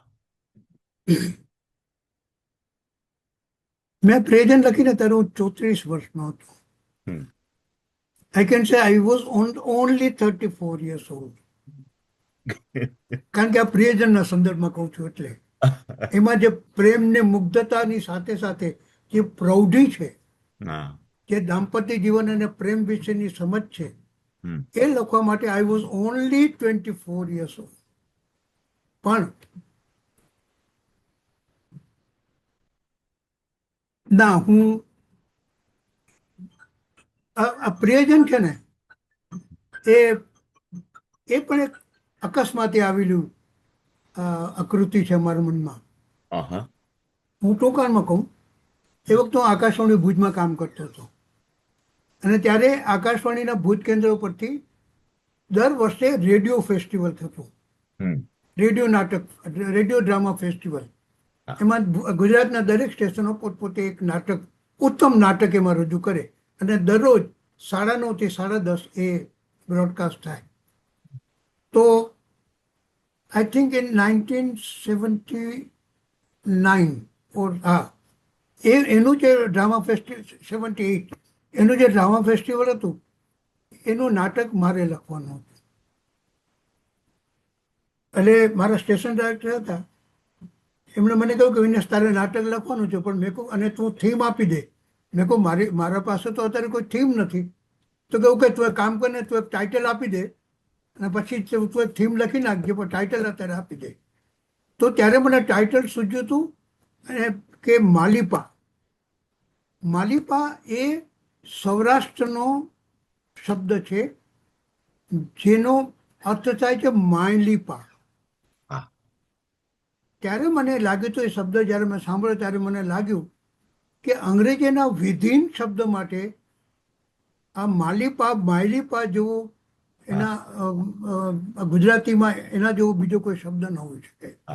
એટલે મેં નામ આપ્યું માલિપા નાટકનું. એટલે એક વસ્તુ નક્કી થઈ ગઈ કે જે નાટક બનશે કથા એ વિધિનની હશે, પાત્રોને અંદર જે ચાલતું હશે એની આ વાર્તા. પ્રિયજનમાં અધૂરપ તો છે જ નહીં, પ્રેમની ભરપૂરતાની જ વાત છે. હું જ્યારે પ્રેમની ભરપૂરતા કહું છું ત્યારે માત્ર બે પૂર્વ પ્રેમીઓના સમયની ના પ્રેમની ભરપૂરતાની વાત નથી કરતો, પણ જે દાંપત્ય જીવનમાં પછી નાયકને, નિકેતને એની પત્ની તરફથી જે ભરપૂરતા મળે છે અને ચારુને, નાયિકાને એના પતિ દિવાકર પાસેથી જે ભરપૂરતા મળે છે હમ. એની આ કથા છે. જી. એટલે આમાં કશું એવું તો છે નહીં કે આમ સામાન્ય રીતે શું બનતું હોય છે કે પ્રેમમાં નિષ્ફળ ગયેલી વ્યક્તિઓ, પ્રેમમાં નિષ્ફળ જવું એટલે એ પણ એક બહુ એમ્બિગ્યુઅસ ટર્મ છે કે પ્રેમમાં નિષ્ફળ જવું એટલે શું. હમ. માત્ર બે પાત્રો વચ્ચે એ લોકોનો સંબંધ લગ્નમાં ન પરિણમે એટલે પ્રેમ નિષ્ફળ ગયો. હમ. પ્રેમ તો કોઈ પણ તબક્કે, જીવનના કોઈ પણ સ્ટેજ ઉપર હમ. એની સ્મૃતિઓ દ્વારા પણ હમ. વ્યક્તિઓને સભર કરતો હોય છે. તો આવો એક ખ્યાલ મારા મનમાં હતો ને એ પહેલાં મેં જે મારી પલાશવન નવલકથા લખી છે પ્રિયજન પહેલાં, હમ. એમાં એવું હતું કે એની જે નાયિકા છે એનો પતિ ખૂબ સમજુ, બહુ જ પ્રેમાળ અને બહુ સારી રીતે રાખે છે. છતાં પણ જે નાયિકાના ચિત્તમાં એના જે પૂર્વ પ્રેમીની સ્મૃતિઓ પડી છે એની અધૂરપમાં જીવતી હોય છે. એટલે એ એના પતિ સાથે સાહજિકતાથી જીવી શકતી નથી. નથી. હા. તો ત્યારે મને વિચાર આવ્યો કે શું માત્ર એવું જ બને કે લગ્નમાં પ્રેમ કર્યા પછી લગ્ન ન કરી શક્યા પછી જે મળેલું દાંપત્ય જીવન હોય એનામાં વ્યક્તિઓ સુખી ન રહી શકે. તો એનો જવાબ શોધવા માટે મેં પ્રિયજન લખવાનું શરૂ કર્યું. એટલે સ્વાભાવિક રીતે આ કથા પ્રેમની જ છે, પણ એ માત્ર બે પ્રેમીઓ વચ્ચેના પ્રેમની નથી, દાંપત્ય જીવનના સબર પ્રેમની પણ આ કથા છે. એટલે પ્રિયજનનો પાયામાં પ્રેમના અલગ અલગ પરિમાણો પ્રગટાવવાનો મારો પ્રયાસ રહ્યો છે. એટલે જ આ વાત કોઈ ક્યારેક મને પૂછે પણ છે કે તમને શું લાગે છે તમારી પ્રિયજન નવલકથા આટલી બધી વાચકોને પ્રિય કેમ થઈ? વિજયભાઈ, આ 1980માં પ્રકાશિત થઈ. અત્યારે 2024નું વર્ષ ચાલે છે. 26. હા, 26નું વર્ષ ચાલે છે, સોરી. હમ. તો એટલે આ સમય દરમિયાન વાચકોની અલગ અલગ પેઢીઓએ આ નવલકથા વાંચી છે ને એ જ ભાવથી, એ જ ઉમંગથી, એ જ કનેક્ટિવિટીથી એ લોકો આ નવલકથા સાથે જોડાયા છે. તો મૂળ વાત એ છે કે આમાં જે પ્રેમના શાશ્વત ભાવની વાત છે એ લોકો સુધી બરાબર પહોંચી છે. જી. અને હું તો મેં હમણાં જ્યારે મારી આ પ્રિયજનનો 20મી આવૃત્તિ થઈ ત્યારે મેં 2 જગ્યાએ કાર્યક્રમ કર્યા હતા. એમાં મેં કહ્યું હતું કે આ નવલકથા તો વર્ષો પહેલાં મેં લખી છે એટલું જ, પણ આ નવલકથા મારી રહી જ નથી, મારા વાચકોની બની ગઈ છે. એટલે એટલો બધો એનો ફેલાવ છે કારણ કે મૂળભૂત રીતે આ પ્રેમની સભરતાની વાત છે. એટલે આપે જે મને પૂછ્યું એમાં અધૂરપની તો નથી. આમાં વાત જ નથી. એટલે અને પ્રેમ પછી પ્રેમ પણ જ જ્યારે રહે. વર્ષો પછી હા. નિકેત અને ચારુ બે પૂર્વ પ્રેમીઓ જ્યારે એ જ ગામમાં, એ જ ઘરમાં જ્યારે પાછા મળે છે અને 4-5 દિવસ રહે છે હમ. ત્યારે પણ એમની વાતોમાં એ લોકોનો જે ભૂતકાળ છે, પ્રેમનો એ લોકોનો જે સમય છે એ લોકોની સ્મૃતિઓ આગળ છે, પણ તરત જ એની સમાંતરે એ લોકો પોતાના દાંપત્ય જીવનની સભરતાની પણ વાતો કરે છે. હમ. હમ. એટલે આ હું તમારા સવાલનો એક જ વાક્યમાં જવાબ આ રીતે આપું કે હમ. આ અધૂરપની સભરતાની નવલકથા છે, વાહ. વાહ. એવું વાહ. મને અત્યારે રાઈટ. લાગે રાઈટ. છે. રાઈટ.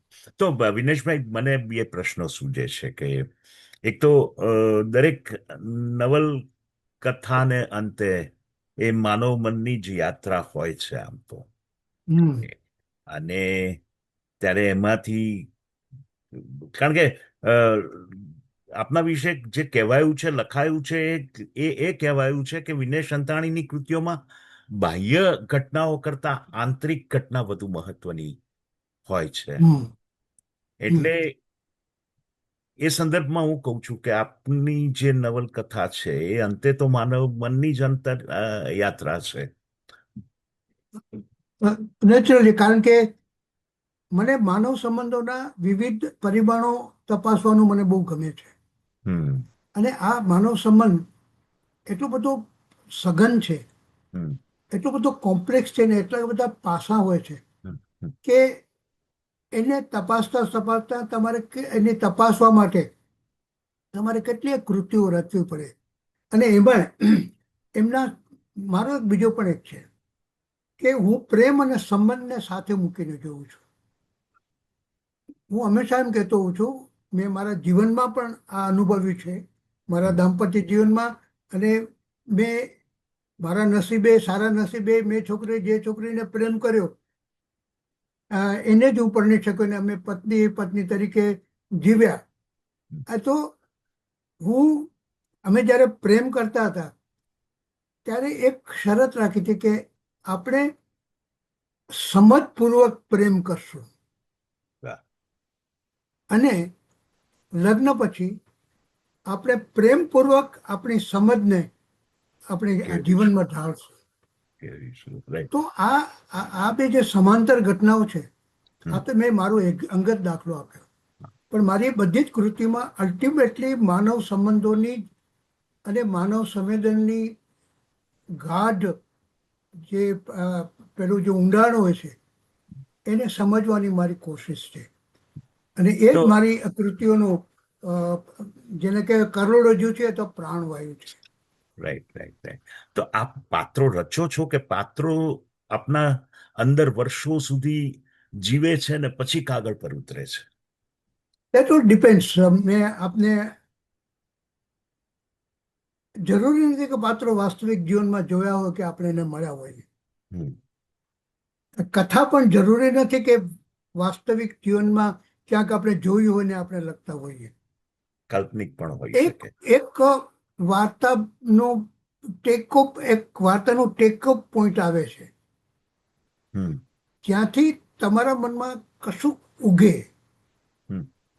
અને પછી મેં અગાઉ કહ્યું એમ કે આપણે, અને મને એક એવી આદત છે કે એક સામાન્ય સાદો વિષય હોય એને હું વધારે એમાં કોમ્પ્લેક્સિટી ઉમેરતો જાઉં અને એમાંથી પાત્રો બનતા આવે. ઘણી વખત એવું બન્યું છે કે દાખલા તરીકે હું એક તમને દાખલો આપી, એક્ઝામ્પલ આપીને વાત કરું.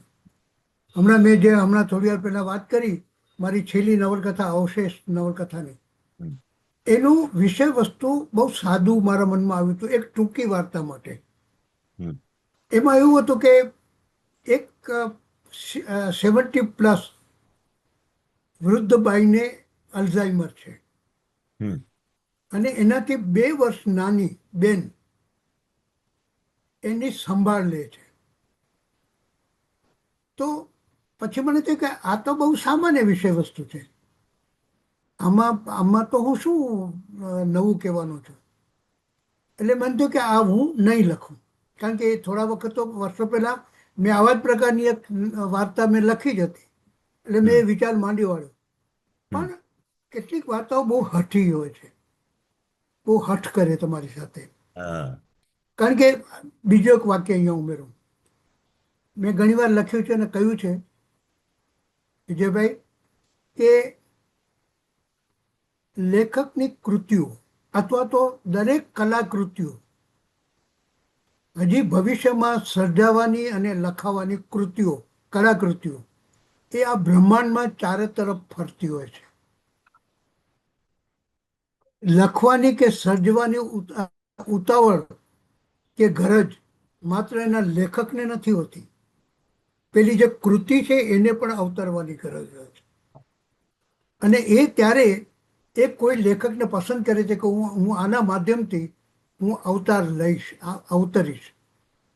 તો આ જે અવશેષ અને પ્રેરણા પણ કે પ્રેજને નક્કી કર્યું, પ્રેજને હવે અવતરવાની ઉતાવળ આવી ગઈ હતી એટલે એને નક્કી કર્યું કે આ છે નીચે લેખક, એના દ્વારા હું એના ચિત્તમાં પ્રવેશ અને પછી હું મારો આકાર ધારણ કરીશ. તો આ અવશેષની કથા જે સામાન્ય કથા હતી એને મને જંપવા ન દીધું. એ મારી પાછળ પડી ગઈ. એ 2 પાત્રો પણ મારી પાછળ પડી ગયા. એ લોકો કહ્યું કે અમારી વાત કેવી છે. અને પછી જે મેં એના પર વિચારતો ગયો ને અનેક શક્યતાઓ ઉઘડતી ગઈ. અને ત્યાર પછી એ અવશેષ નવલકથા અલ્ઝાઇમરમાં શું બને છે કે સ્મૃતિ વ્યક્તિ ગુમાવી દે. જ્યારે એની સામે મેં એવું મૂક્યું કે જે બીજું પાત્ર છે એની નાની બેન એ સ્મૃતિના અનેક સ્મૃતિઓના પોતાના જીવનમાં બનેલી ઘટનાઓની સ્મૃતિઓના વજન હેઠળ કચડાતી હોય. તો આ બે વિરોધાભાસી પરિસ્થિતિ અને એની વચ્ચે મેં આ આખી વાર્તા લખી. એટલે તમે કહ્યું એમ કે પાત્રો અચાનક પ્રગટ થાય છે. હમ. જરૂર નથી કે વાસ્તવિક જીવનમાં બન્યા હોય. હોય. અચાનક પ્રગટ થાય છે કારણ કે એ લોકોને આકાર ધારણ કરવો હોય કરવો છે. હા. અને એ આકાર ધારણ કરવા માટે એ લેખકની પસંદગી કરે છે અને એના દ્વારા અવતાર કરે છે. મને મારા પાત્રોએ મને ઘણો ભજવ્યો છે, હા. મારા હાથમાં નથી રહ્યા. હા. અને હા. બીજું હા. કે એક વિચાર તો કરો, કોઈ એક સંવેદનશીલ લેખક, હું માત્ર મારી જ વાત નથી કરતો, જનરલ વાત કરું છું. હમ. કોઈ પણ લેખક જ્યારે તમે કહો ત્યારે સંવેદનશીલ હોવાનો જ. જી. એ યા તો એ સંવેદનશીલ હોય હમ. તો જ એ લેખક હોય, અથવા તો એ લેખક હોય જ નહીં જો અસંવેદનશીલ હોય તો. જી. તો મૂળભૂત શરત એ છે કે સંવેદનશીલતા હોવી જોઈએ. સંવેદનશીલતા હોવી જોઈએ. તો જી. એ જ્યારે આપણે જે વાત કરતા હતા કે જ્યારે તમારી સંવેદનશીલતાની રિસેપ્ટિવિટી હમ. જો બહુ સ્ટ્રોંગ હોય હમ. તો એ તમારા સુધી પહોંચે જ છે. અને પછી અચાનક એવું કશું વિસ્ફોટ થાય છે અંદર કે જેને આપણે સહેલામાં સહેલું નામ આપી દઈએ કે પછી આવો ચમત્કાર થયો, હા. મને અહીંથી પ્રેરણા મળી અને મેં પછી આ નવલકથા કે આ વાર્તા લખી. રાખી. ચમત્કાર બહારથી નથી થતો વિજયભાઈ, ચમત્કાર અંદરથી સર્જકની થાય. અંદરથી થતો હોય છે. Right. આપણા ઉત્તમ કવિઓ હા.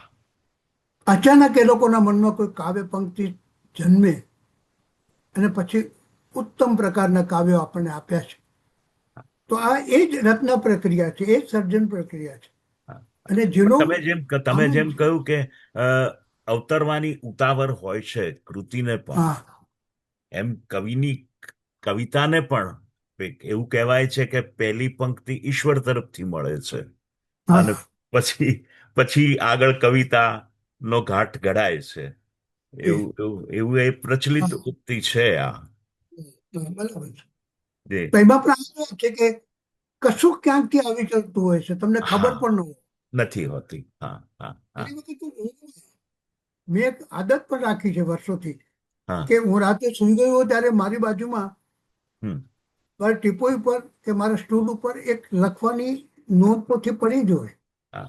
હા. તમને ખબર નથી વિજયભાઈ, તમે તો જાણો છો કે જીવનમાં લેખક હોય કે ન હોય, માણસ ઊંઘતો હોય, ચાલતો હોય, જમતો હોય, ખાતો હોય, ફરતો હોય, દુઃખી હોય, આનંદિત હોય, પણ મન એવો જાદુ કરે છે હા. કે આપણને ખબર નથી પડતી કે અચાનક શું બનશે. હા. હા. હા. હા. તો એ જે અચાનક બનવાનો જે આનંદ છે હા. અને પછી એને શબ્દોમાં ઢાળવાનો જો આ અનુભવ દરેક કલાકારનો, કોઈ પણ હા. કલાકારનો હોય છે. હમ. હમ. ચિત્રકારને પણ એવું જ થાય, હમ. સંગીતકાર પણ ગાતા ગાતા આટલા બધા રિયાઝ પછી પણ એ અચાનક ગાતા ગાતા એને એવું કશું સૂજે, એવી હા. એક તાન એના ચિત્તમાં આવે કે એ આખી વાત બદલાઈ જાય. બદલાઈ જાય. હા. હા. હા. અને શરત એવો છે કે સાંભળનાર, વાંચનાર પણ હમ. એટલો જ રિસેપ્ટિવ હોવો જોઈએ. હા. હું મારા સર્જનને મનથી મન સુધીની યાત્રા કહું છું. હા. હા. મારા મનમાં આવ્યું હોય, મેં મારા ઘરના એકાંત ખૂણામાં નીચી મૂંડીએ હમ. એકલા એકલા જે લખ્યું હોય હમ. એ પછી છપાઈને વાચક સુધી પહોંચે હમ. ત્યારે જે પીડા મેં અનુભવી હોય, જે વેદના મેં અનુભવી હોય, જે આનંદ મેં અનુભવ્યો હોય, એ એના સુધી પહોંચે, જે હમ. સમસંવેદન કહીએ છીએ આપણે, હમ. હમ. એ મનથી મન સુધીની યાત્રા છે. બસ. જો એવું જ બને તો તમે સફળ કૃતિ રચી શક્યા છો જી. એવું જી. તમને સંતોષ થાય. હમ. હમ. બીજું એક એવું લાગે છે કે આપની મોટી સિદ્ધિ એ છે કે આપની ભાષા ક્યારે વાચકને પ્રભાવિત કરવાનો પ્રયત્ન નથી કરતી. એ શાંતિથી કૃતિની અંદર ઉતરી જાય છે ને એ એ એ વાચક સમક્ષ રજૂ થાય છે. તો આપ લખવા બેસો છો ત્યારે શું આપ શબ્દ પસંદ કરો છો કે શબ્દ એની મેળે શબ્દ આપને પસંદ કરે છે? આ જુગલબંધી છે. શબ્દ આપણે એમ કહી શકીએ કે શબ્દ મારો હાથ પકડીને લઈ જાય છે. હા. સારું લાગે સાંભળવું અને બોલવું, પણ બંને એકબીજાના હાથ પકડીને ચાલતા હોય છે, જુગલબંધી છે. એ હા. એ સમન્વય, એ એકત્વ, એકાંતની પેલી નિબિડ ક્ષણોમાં જ્યારે એ સમન્વય થાય, હમ હમ બંને એક થઈ જાય, હમ ત્યારે કદાચ અ, શબ્દો આપોઆપ આવતા હશે. તમને કહું, મેં પ્રિયજન નવલકથા હમ માત્ર 5.5 દિવસમાં લખી હતી. હા હા હા. રોજના 18 કલાક કામ કરતો હતો, અચ્છા. એક ધારો. અને એ તો જ બને કે જો તમારી અંદર ક્રિએટિવ ફ્લો ધોધમાર વહેતો હોય, હા. તો એવું બને. અને એ કોણ કરાવે છે એના જવાબ ક્યારે આપી શકાશે? આપશું, આપવાનો પ્રયત્ન કરશું કે આપશું તો એ ચમત્કૃતિ ભરેલી શબ્દ રચના હશે. હા. એ માત્ર બીજાને આંજી દેવાનું વાક્ય હશે. હા હા હા. આપણે ક્યારેય પહોંચી શકતા નથી. આપણે જેટલું જીવન ગૂઢ છે ને, ના. એટલું સર્જન પ્રક્રિયા ગૂઢ છે. જી જી જી જી. આવો મારો અનુભવ છે. જ્યારે એમ કહેવાતું હોય કે વિનય શાંતાણીના સ્ત્રી પાત્રો એક કરુણા કરતા આત્મસન્માનને નું મજબૂત પ્રતીક તરીકે પ્રસ્થાપિત થયા છે, તો આટલી ગહન સ્ત્રી ચેતના સમજવાની પ્રેરણા આપણે ક્યાંથી મળે? પ્રેરણા, અગેન પાછો એ પ્રેરણા વાળો શબ્દ આવ્યો. પ્રેરણા એક બહુ રૂપાળો શબ્દ છે. હમ આ એક સતત ચાલતી પ્રક્રિયા છે. હમ હમ હમ તમે જીવનને જોતા હો, આજુબાજુ બનતી ઘટનાઓ, દૂર દૂર બનતી ઘટનાઓ તમે જોતા હો, અને એ આપણા મનમાં ક્યાંક ને ક્યાંક ઉતરતું જતું હોય છે.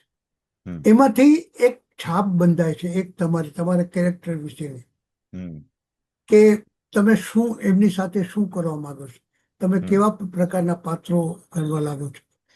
અને મૂળ વાત એ છે કે આ કોઈ યાંત્રિક પ્રક્રિયા નથી. ના. આ લખવું એ યાંત્રિક પ્રક્રિયા નથી.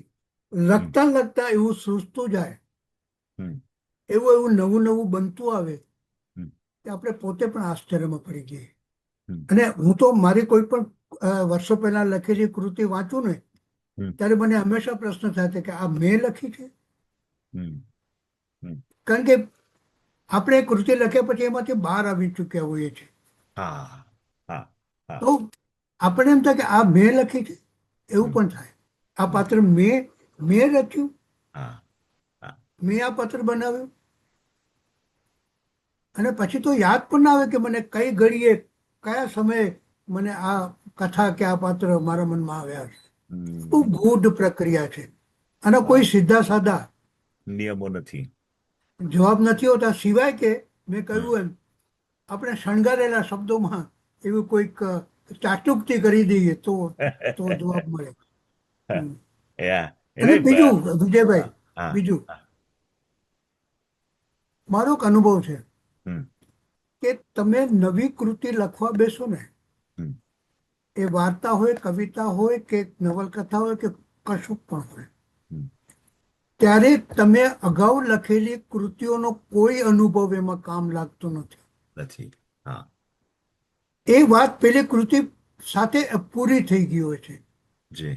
હું જ્યારે મારી નવી વાર્તા કે નવી નવલકથા લખવા બેસું, હમ ત્યારે મને એટલું જ એવો જ ભય લાગે છે હમ. જે મને મારી પહેલી વાર્તા કે પહેલી નવલકથા લખતી વખતે લાગ્યો હતો. કારણ કે હું દરેક કૃતિએ એક નવો જ વ્યક્તિ હોઉં છે, નવે જ લેખકો. હા. મારા જૂના અનુભવો આમાં કામ લાગતા નથી. હમ. અને તો જ તમને રિપીટ ન કરો, વૈવિધ્ય આવે. વૈવિધ્ય આવે. હમ હમ. આવી મારી કેટલીક ગાંડી ગયેલી માન્યતાઓ છે.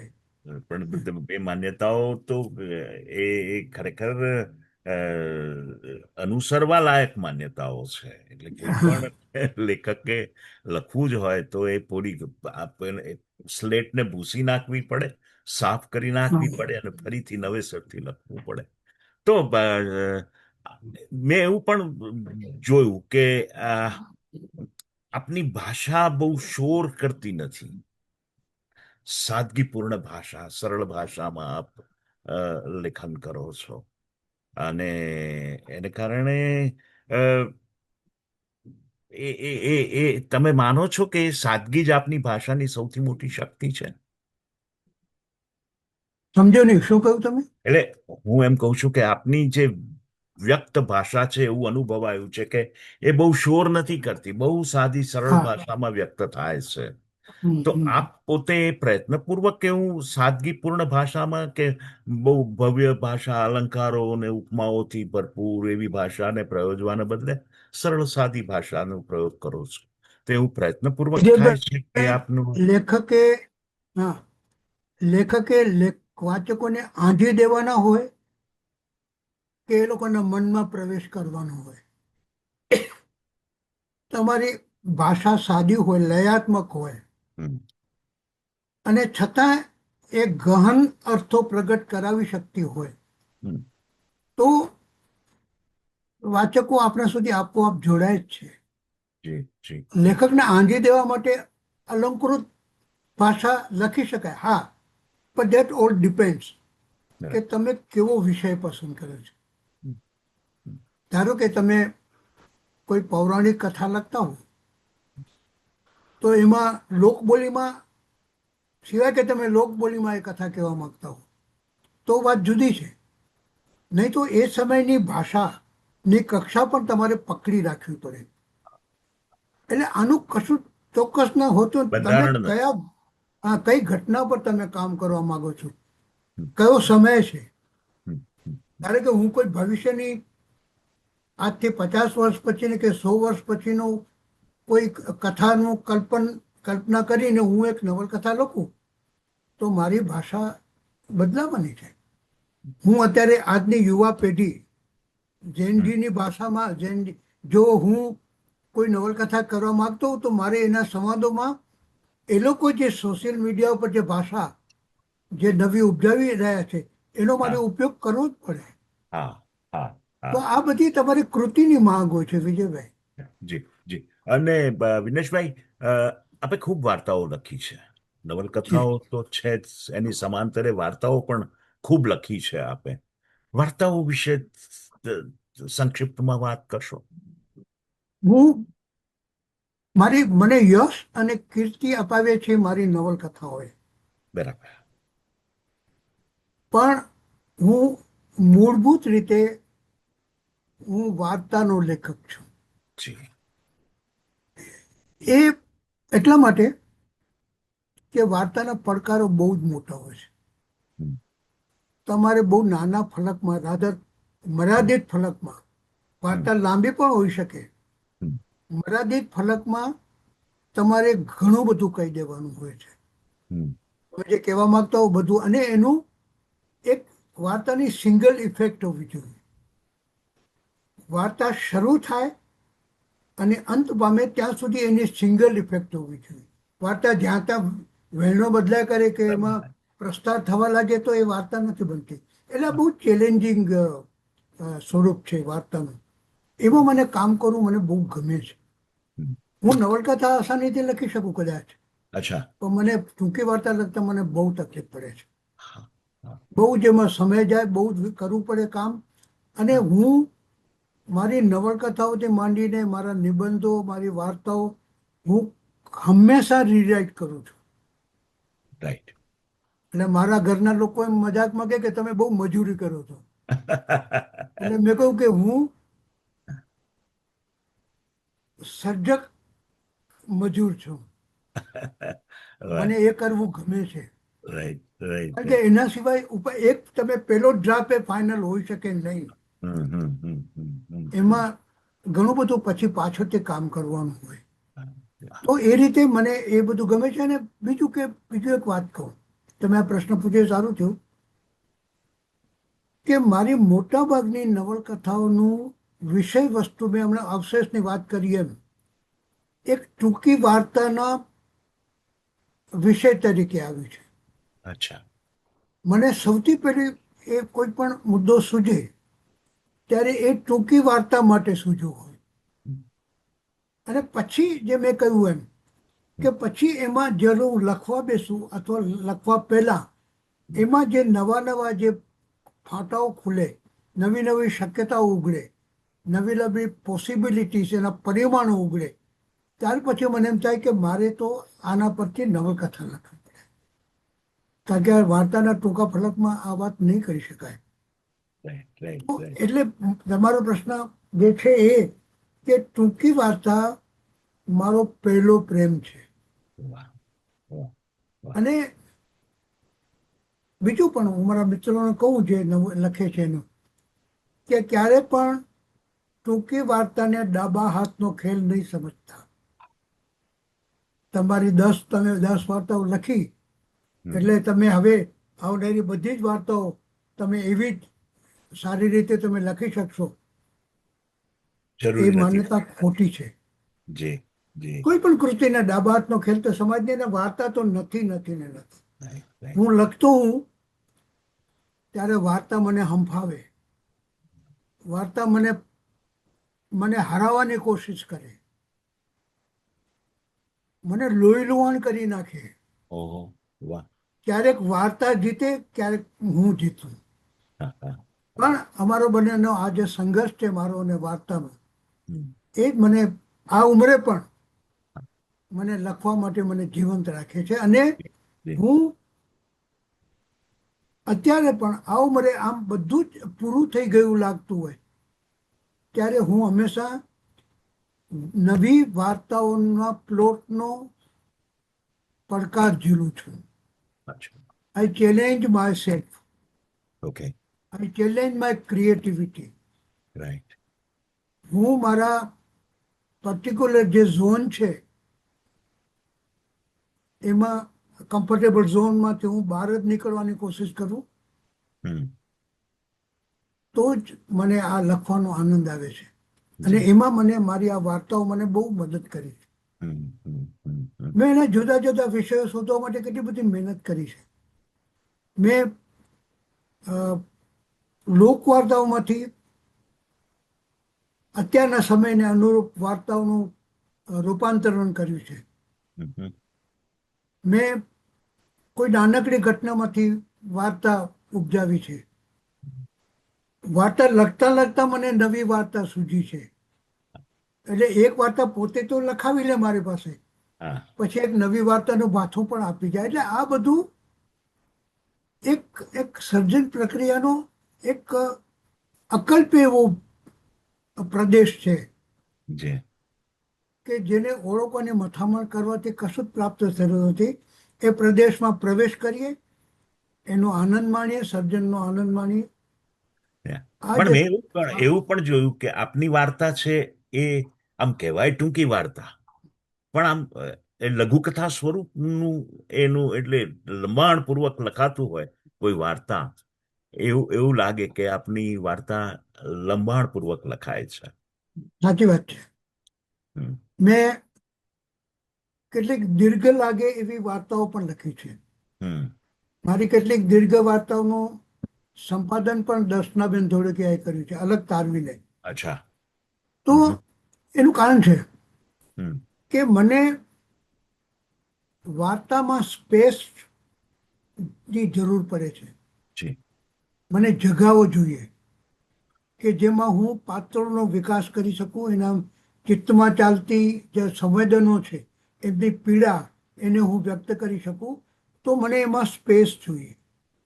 તો એ સ્પેસ શોધતા શોધતા એવું બને કે મારી ટૂંકી વાર્તા પ્રમાણમાં લાંબી લાગે, પણ જો એ લંબાણ બિનજરૂરી પ્રસ્તાર ન લાગતો હોય ત્યાં સુધી વાંધો નથી.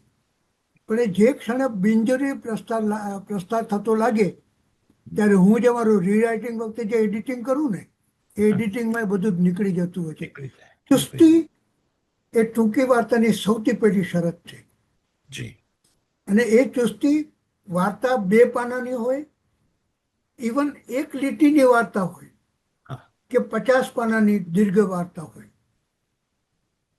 એ ચુસ્તી તો એમાં હોવી જ જોઈએ. હોવી જ જોઈએ. અને એ ચુસ્તીનું પાલન જ્યાં સુધી થાય ત્યાં સુધી મને વાર્તા લાંબી રહે છે કે ટૂંકી રહે છે એની મને ચિંતા થતી નથી. વાર્તા બને છે કે નહીં, એ એ મારો મોટામાં મોટો પ્રશ્ન હોય છે. વિનાશભાઈ, હવે 3-4 નાના પ્રશ્નો, ખૂબ નાના પ્રશ્નો. જે જે અધૂરા સ્વપ્નો? મારા હા. કોઈ નહીં. હા હા. એટલા માટે નહીં કે હું એવા સપના સેવતું જ નથી કે જે અધૂરા રહી જવાનો ભય લાગે. ઘણું મળ્યું છે, હમ. સફળતા મળી છે જીવનમાં, ઘણું બધું કરી શકાયું છે, જુદા જુદા ક્ષેત્રોમાં કામ કર્યું છે અને એનો આનંદ છે. અને હું કચ્છનો માણસ છું, તો મેં શરૂઆતમાં કહ્યું એમ વતની છું. તો અમારી આંખોમાં સપના કરતા અમારી સ્મૃતિઓ વધારે હોય છે. કારણ કે રણ તમને સપના ઘડવા દેતું નથી. રણ તમને સતત તમારા ટો ઉપર ઊભા રાખે છે. એક ડગલું ખોટું, એક વળાંક રણમાં ખોટો, અને તમે અફાટ રણમાં એવા ભૂલા પડી જાઓ તો પછી તમને પાછા વળવાની કેડી ન મળે. એટલે સપના જેટલા ઓછા રાખીએ ને વિજયભાઈ એટલા સારા. એટલે કોઈ અફસોસ નથી. ઓકે. હવે કોઈ કૃતિ લખવાની હજુ બાકી હોય એવું, કે કામ સમાંતર એ ચાલુ જ સતત ચાલતી પ્રક્રિયા? સતત ચાલતી પ્રક્રિયા છે. હા હા. અત્યારે એક નવલકથા પર કામ કરું છું. એક કોમ્પ્લેક્સ વાર્તા લખતો તો શરૂ કરી હતી એના વિશે વિચારવાનું, ત્યાં વચ્ચે એક સાદી સીધી પર ચેલેન્જિંગ વાર્તાએ ડોકું ઊંચું કર્યું. તો આ બધાને સાચવી રાખો. હવે તોફાની બાળકો હોય છે આ. દરેક કૃતિ તમારું તોફાની સંતાન છે, સંતાન છે. સાચી એને વાત. સાચવી રાખવો પડે કે ભાઈ તારો વારો આવશે. હા હા. ટૂંકમાં લખતા રહેવું મને ગમે છે. ભગવાનની દયાથી હું અત્યારે પણ આ ઉંમરે પણ આઈ એમ 80 years old. રાઈટ. હું વિજયભાઈ રોજના 6 કલાક કામ કરું છું ઓકે. અને કરી શકું છું. તો એટલે મારું નિયમ. સપનું એ છે કે તમે હા પૂછ્યું એ હા. કે સપનું એ છે કે હું છેલ્લા શ્વાસ સુધી આ રીતે કામ કરી શકું એવી મને શક્તિ મને મળે. એટલે નિયમિતતા એ અનિવાર્ય શરત છે. ચોક્કસ. અને deadline both deadline. Okay. Right right both. Right right right. તમારું કામ લબડ ધકે ચાલે એનાથી કામ ના ચાલે. ના જાય, ના તમારે જાય. You to fix your deadline.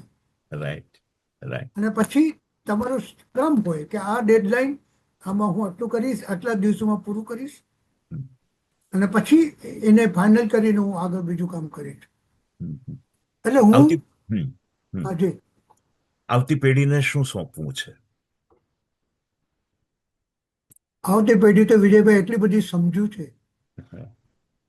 એ લોકોના સમય પ્રમાણે એટલી બધી સમજુ છે કે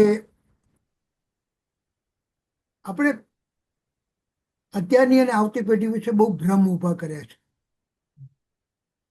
એ લોકો એક સમય આપણે જેટલા પાવરફુલ હતા ને, આપણે જેટલા કમિટેડ હતા ને, એટલા જ એ લોકો જીવન પ્રત્યે કમિટેડ છે. એ લોકોને ખબર છે કે એમને શું જોઈએ છે. એટલું જ એક જો વાક્ય કેવું જ હોય તો કીપ વર્કિંગ, હોમવર્ક ચાલુ રાખો, ડેડલાઈન જાળવો, અને કદી પણ નિરાશ ન થાઓ. આવી જો આપ્યો તો આવી સલાહ આપી શકાય. ઓકે.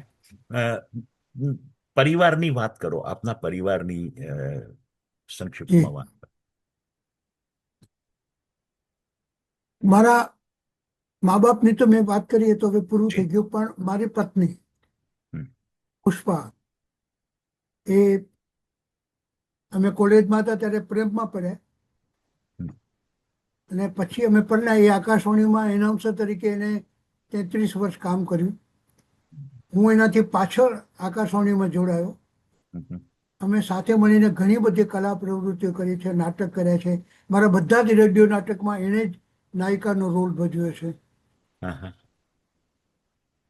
અમે જ્યારે પ્રેમમાં હતા ને ભુજ ગામમાં, હમ.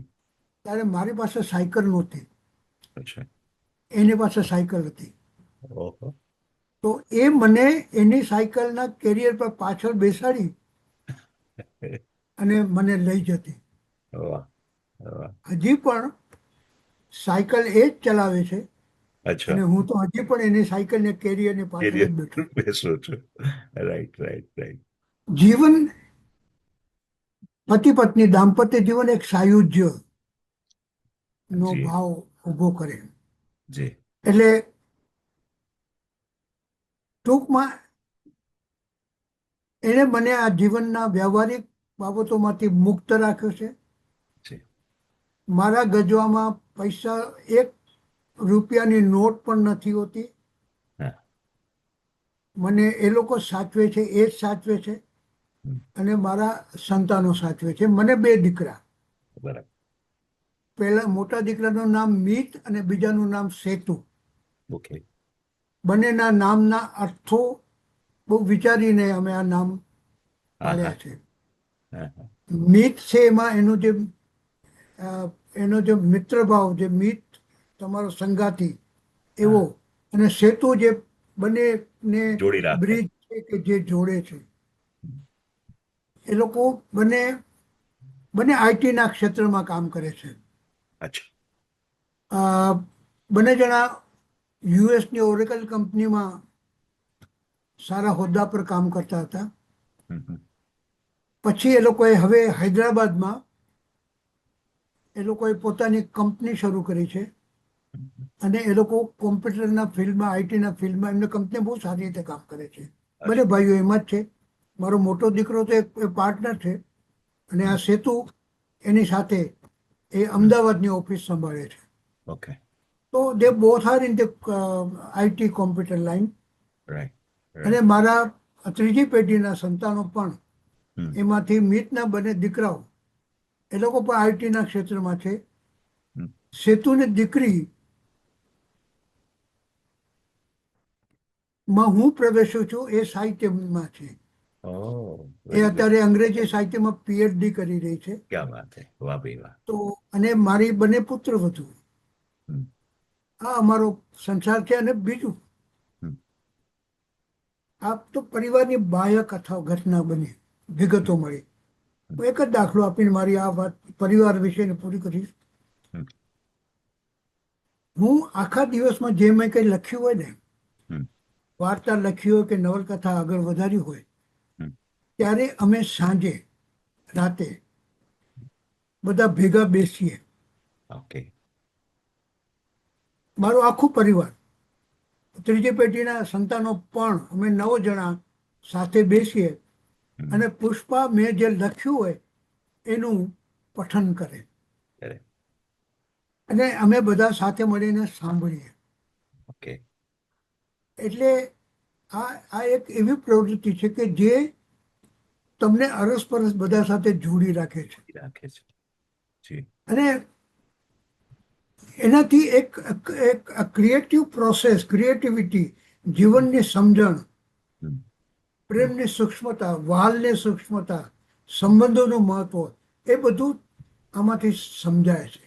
જી, જી, તો આ એક જી. અમારી રોજિંદી, જ્યારે મેં લખ્યું હોય કે અમે હા. બધા ભેગા હોઈએ, ત્યારે આ અમારી એક પ્રવૃત્તિ છે. Right, right. અને વિનેશભાઈને જીવનને એક જ વાક્યમાં વ્યાખ્યાયિત કરવું હોય તો શું કહે? જેવું મળ્યું છે એવું જીવી લેવું, વાહ, એનું નામ જીવન. વાહ, વાહ, વાહ. અદ્ભુત, અદ્ભુત. સો થેન્ક યુ વિનેશભાઈ, ખૂબ ખૂબ આભાર તમારો.